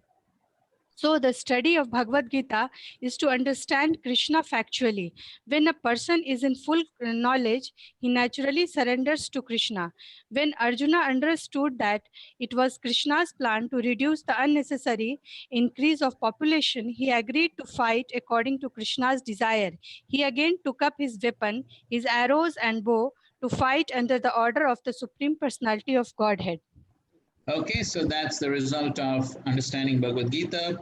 Nashta moha, the illusion should be gone, and one should be ready to act according to Krishna's instruction. That is our constitutional position as living entities. Okay. Okay, commentary on this verse. Nathan Prabhuji. What else can I ask, having given up all duty? A little louder, please. What else can I ask, having given up all duties, surrendering to you completely without worries? I now completely trust you. Thus he speaks this verse. I am ready to follow you, who are worthy of surrender. That is the duty of me, who have surrendered to you. I have no use for following my varna and ashrama, nor jnana yoga or other processes. Starting today, I have given them all up. Oh, my dear friend Arjuna, I have some remaining work to do in revealing the burden of the earth. Relieving the burden of the earth. I want you to do that work. When the Lord said this, Arjuna, with Gandiva bow in hand, rose to fight. Right. Yes, so full surrender. So see, now Arjuna is not fighting because it is his varna, because he has propensity to fight. No. Now Arjuna is fighting because it is Krishna's order. That's all. That's bhakti. So fine, in the last section, 74 to 78, Sanjaya's predictions. So now the conversation between Krishna and Arjuna is finished. And now Sanjaya, who is narrating the whole instant live relay from the palace in Hastinapur to Dhritarashtra, now he speaks.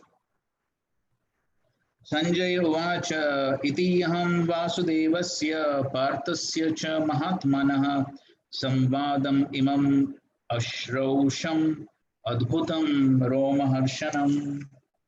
Sanjay said, thus have I heard the conversation of two great souls, Krishna and Arjuna, and so wonderful is that message that my hair is standing on end.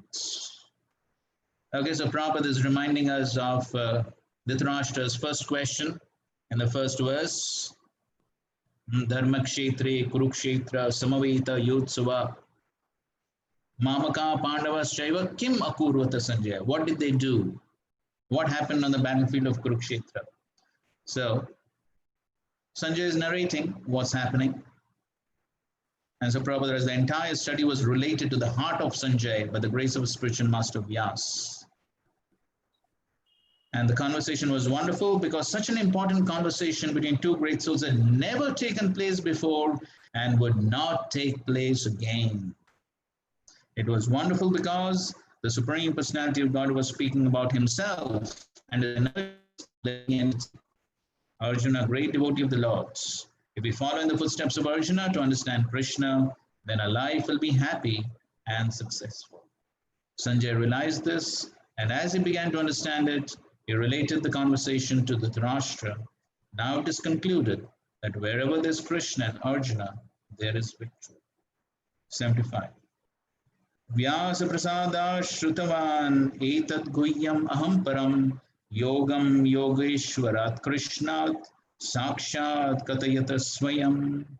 With the mercy of Vyas, I have heard these most confidential talks directly from the master of all mysticism, Krishna, who was speaking personally to Arjuna.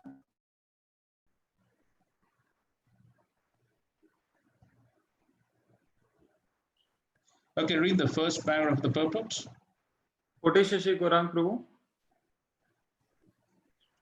Vyasa was a spiritual master of Sanjaya, and Sanjaya admits that it was by Vyasa's mercy that he could understand the Supreme Personality of Godhead.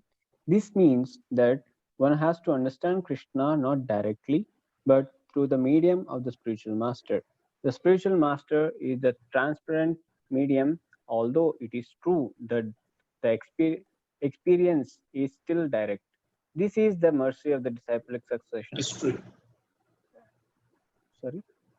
Yeah, still, this is the mercy of the disciplic succession. When the spiritual master is bona fide, then one can hear Bhagavad Gita directly as Arjuna heard it. There are many mystic and yogis all over the world, but Krishna is the master of all yoga systems. Krishna's instruction is explicitly stated in Bhagavad Gita. Surrender unto Krishna. One who does so is a topmost yogi. This is confirmed in the last verse of the 6th chapter, Yoginam api sarvesham. Yes, so just like Sanjaya understood by Vyasa's mercy, so similarly one can understand the Bhagavad Gita by the spiritual master's mercy. It just reminds me of this pastime. Very early in the movement, one of the first disciples of Srila Prabhupada in the Western world, HG Prabhu. So it's there in the Lilamrit, you can read. So he was, on one night, he has a vision that he seeing Krishna speaking the Bhagavad Gita to Arjuna. And then after some time, he sees that in place of Krishna, there's Srila Prabhupada, and in place of Arjuna, he himself is there. So that was the dream or vision he had. And he was amazed, and the next morning, he reports this to Srila Prabhupada. And of course, Srila Prabhupada just smiled and said, that's true. So yes, so because that is the transparent disciplic succession, so therefore, as Prabhupada said it many times, whatever benefit Arjuna got by hearing directly from Krishna, one can get by hearing Bhagavad Gita from the bona fide spiritual master in disciplic succession. Okay, 76. Rajan samsmritya samvadam imam adbhutam Keshava Arjuna yo punyam rishyami cha muhurmuhu. O Krishna, as I repeatedly recall this wondrous and holy dialogue between Krishna and Arjuna, I take pleasure being thrilled at every moment. So Prabhupada writes, the understanding of Bhagavad Gita is so transcendental that anyone who becomes conversant with the topics of Arjuna and Krishna becomes righteous and he cannot forget such talks. This is the transcendental position of spiritual life. In other words, when he hears the Gita from the right source directly from Krishna, attains full Krishna consciousness. The result of Krishna consciousness is that one becomes increasingly enlightened and he enjoys life with a thrill, not only for some time, but at every moment.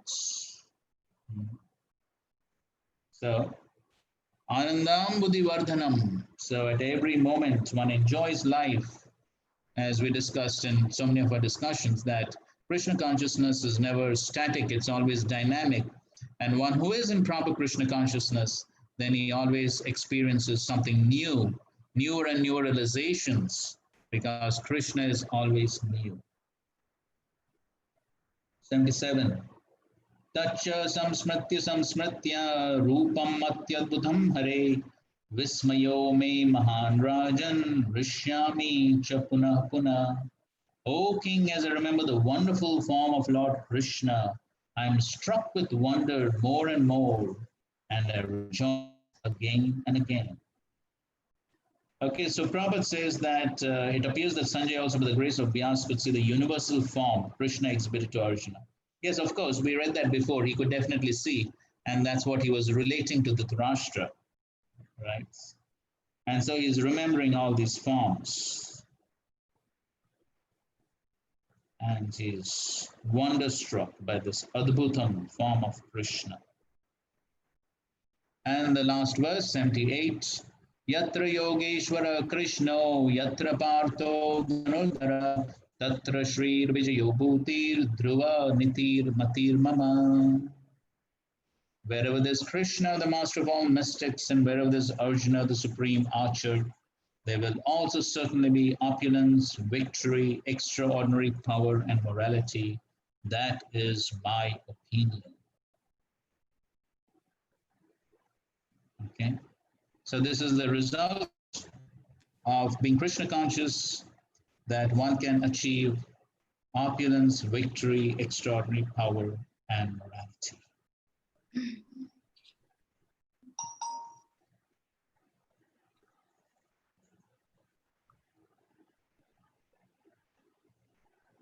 Okay, read the first two paragraphs and the last paragraph of the purport. Monika Mataji. The Bhagavad Gita begins with an inquiry of Dhritarashtra's. He was hopeful of the victory of his sons, assisted by great warriors like Bhishma, Drona, and Karna. He was hopeful that the victory would be on his side. But after describing the scene on the battlefield, Sanjaya told the king, "You are thinking of victory, but my opinion is that where Krishna and Arjuna are present, there will be all good fortune." He directly confirmed that Dhritarashtra could not expect victory for his side. Victory was certain for the side of Arjuna because Krishna was there. Krishna's acceptance of the post of charioteer for Arjuna was an exhibition of another opulence. Krishna is full of all opulences, and renunciation is one of them. There are many instances of such renunciation, for Krishna is also the master of renunciation. Okay, fine. So here basically Sanjay is predicting what would happen, what would be the outcome of the battle, which Dhritarashtra wanted to know. So he's telling Dhritarashtra, think of victory, but my opinion is that Krishna and Arjun are definitely going to be victorious. As he writes in the next paragraph also, the battle was to decide who would rule the world, and Sanjay predicted that the power would be transferred to Yudhishthir. So this is the prediction of Sanjay. So I'm reading the last two paragraphs of the purport. In Bhagavad Gita, 5 principal subject matters have been discussed. The Supreme Personality of Godhead, material nature, living entity, eternal time, and all kinds of activities. So this Ishvara, Prakriti, Jiva, Kala, and Karma. All is dependent on the Supreme Personality of Godhead, Krishna. All conceptions of the absolute truth, impersonal Brahman, localized Paramatma, and any other transcendental conception exist within the category of understanding the Supreme Personality of Godhead.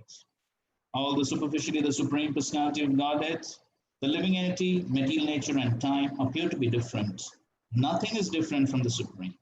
But the Supreme is always different from everything. Lord Chaitanya's philosophy is that of inconceivable oneness and difference. This system of philosophy constitutes perfect knowledge of the absolute truth. The living entity in his original position as pure spirit is just like an atomic particle of the Supreme Spirit.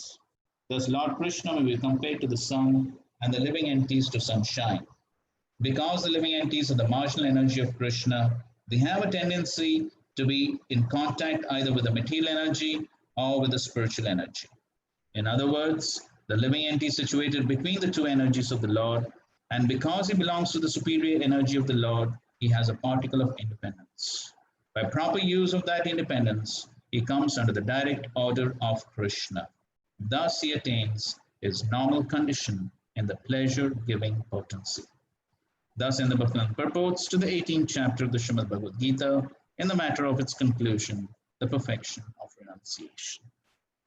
So in this way, by hearing the Bhagavad Gita, the jiva who has minute independence should use independence in serving the Supreme Lord and thus achieve perfection.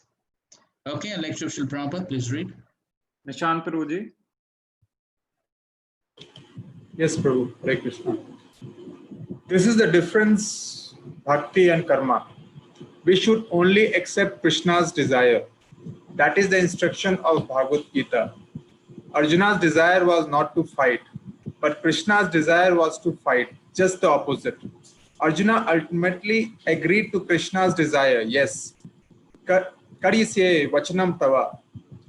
Yes, I will act according to your desire. That is bhakti. This is the difference, bhakti and karma. Karma means to fulfill my desires, and bhakti means to fulfill Krishna's desires. That is the difference. Now you make your choice, whether you want to make your desires fulfilled or if you want to make Krishna's desire fulfilled. If you make your decision to make Krishna's desire fulfilled, then your life is successful. That is our Krishna conscious life. Krishna wants it. I must do it. I will not do anything for me. This is the difference between material and spiritual. Okay, so that's our choice, whether we want to fulfill our desires or Krishna's desires. But if we fulfill Krishna's desires, then our life will be successful. Then we will actually be victorious in our lives as human beings in this material world. We can achieve ultimate success of pleasing the Supreme Lord and achieving his abodes, going back home. Okay, these quotes we have already read from the 14th chapter. Okay, fine. So we have a few minutes. If I don't know if there are any questions. Yes, Prabhuji, there are around 6-7 questions from today and 4 questions from yesterday. Okay, we'll try to pick them. Yes, Prabhuji. Starting with where are they? Are you able to see the questions, Prabhuji? Because you disconnected in between. Okay, all right. I'll post the questions in that case. We'll take yesterday's questions first. Just posting them, Prabhuji. Yes.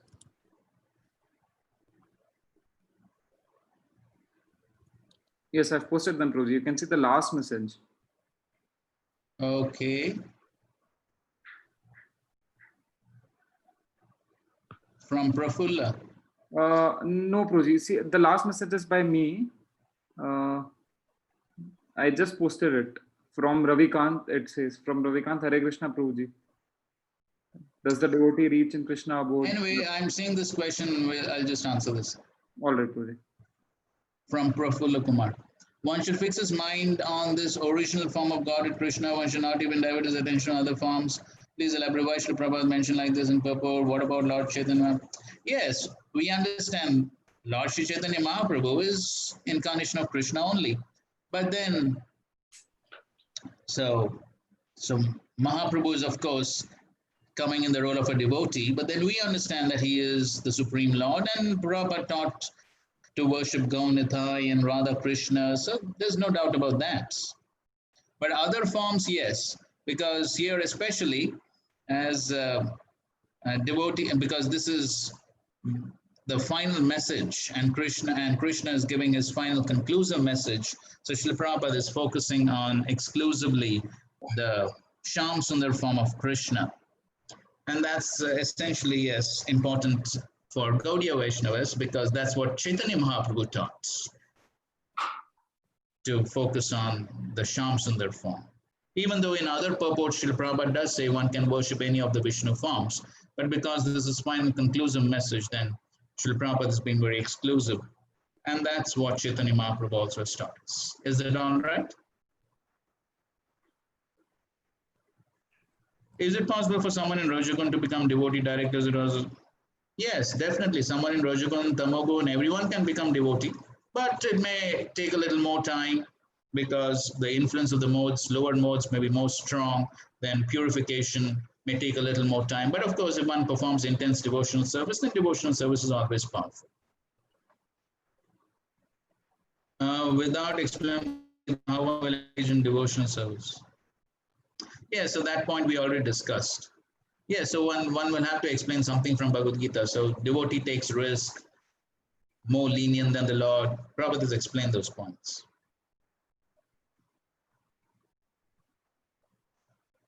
So what is turning point in Arjuna's son to Krishna from?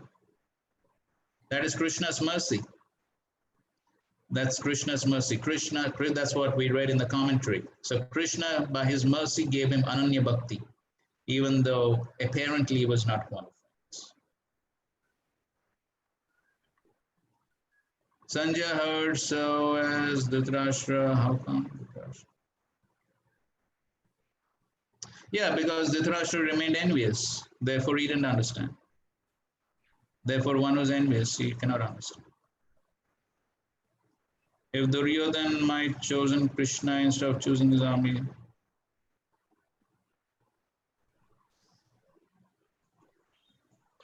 now why the ifs and buts? Well, he didn't choose, so there's no point in asking the ifs and buts. Okay. Does the devotee reach in Krishna abode and being present in the material world, by performing and being present in material?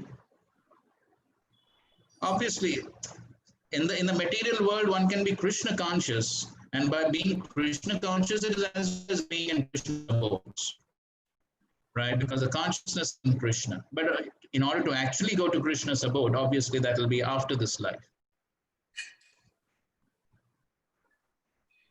What is this? Vrindavan is not a dham? What does it mean? Obviously, it's a dham. Prabhuji, actually, in one sloka it was mentioned Mathura and other four places, but Vrindavan is not mentioned. That's why. What's your reference? In one sloka, Prabhuji, yesterday's class. Now you have to show that.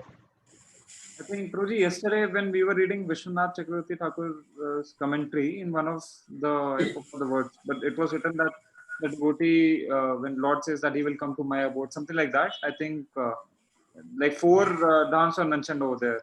Dwarka, Mathura. Yeah, I think Mathura is there, I think. Now Mathura is there. So Vrindavan is in Mathura. And anyways, We know that the topmost abode is Vrindavan. There's no doubt about that. Okay, so from young age, person doing medical activities, but the end is doing all activities for the Supreme. One engaged from young age, devotionals.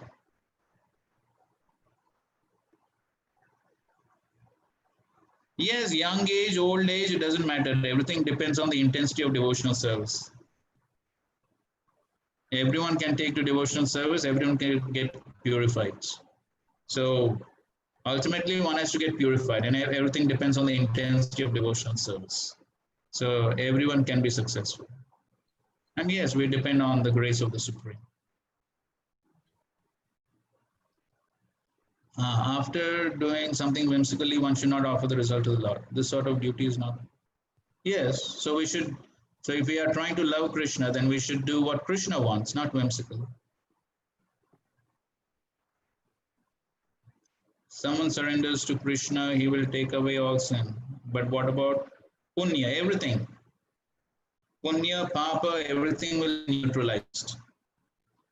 Because if punya is also there, then punya for enjoying punya, one will have to come to the material world again. So everything will be neutralized. Anybody in yoga ladder, once he comes in contact with devotee of the Lord, he'll become a bhakti yogi. Yes. But here, Gyan Yogi, even after meeting a devotee, is not able to give up his conception. Where it is said that even after meeting devotees, is not able to give up his conception. Where does it say? It is difficult. Agreed, it is difficult. But it's not that it is impossible.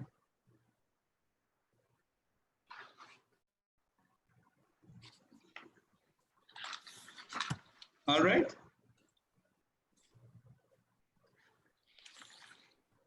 Why Krishna mentioned Paramatma different from him? That we already discussed. So yes, because in the previous verse he said about Ishvara Sarvabhutanam Riddheshu. So therefore, in the next verse he says surrender to that Paramatma. But then in the purport Srila Prabhupada is explaining, Krishna has already said before that he's non-different from Paramatma in the 15th chapter.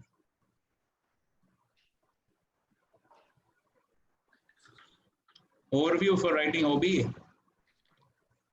I already gave overview for the first OBA regarding the three gunas. So you write characteristics of the gunas and then how you're influenced. And the second OBA, yes, you write some those from the 14th chapter and 16th chapter. So you write some quotes of Srila Prabhupada which indicate his mood and mission, and then you explain how that is relevant for ISKCON. So take 2-3 points and explain how it's relevant for ISKCON. What is that? To the envious person, we should not discuss Bhagavad Gita, but Sanjay was discussing with Dhritarashtra. Yes, of course, he was just relating what he was hearing, because that was Dhritarashtra's request, and so as a secretary, he's doing his duty. That's all. He's doing his duty.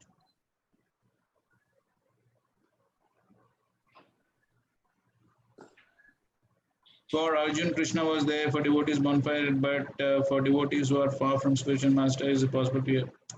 Arey, come on, Baba.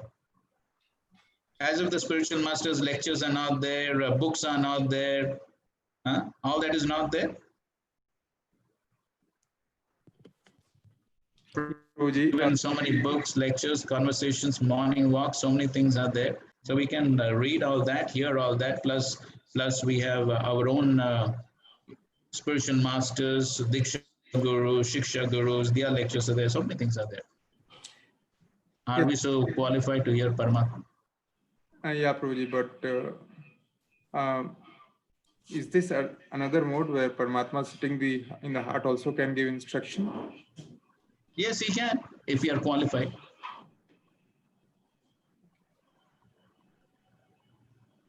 Otherwise, it's very difficult to distinguish. Yes, that's right. Okay, fine. So thus we come to an end to our discussions on Bhagavad Gita. So personally, I'm very grateful to. So personally, I'm very grateful to all of you for taking out your valuable time to listen to the Bhagavad Gita, these last 6 chapters. So I know all of you are very busy with your jobs and everything in Bangalore, but still you have taken out your early morning precious time to listen to these discussions in Bhagavad Gita. I'm sure that Srila Prabhupada will be very pleased with your efforts and help you in your progress in your devotional service. So I hope this online experience has been satisfactory. And of course, if there's any feedback, any changes, any improvement that you would like, you can definitely speak to Harikeshwar Prabhu. And we look forward to your association once again for the Nectar of Devotion classes. Thank you all very much. Srila Prabhupada ki jai, Srimad Bhagavad Gita ki jai, Samved Gaur Bhakta Vrinda ki, Hare Krishna. Hare Krishna. Thank you, Prabhuji. Thank you, Prabhuji. Thank you very much, Thank you, Prabhuji. Prabhuji. Thank you, Prabhuji. Vachakalpadurvishya kripa sindhubhyev cha patitanam pavanebhyo vaishnavebhyo namo namaha. Hare Krishna. Thank you all very much once again. Pranam Prabhuji.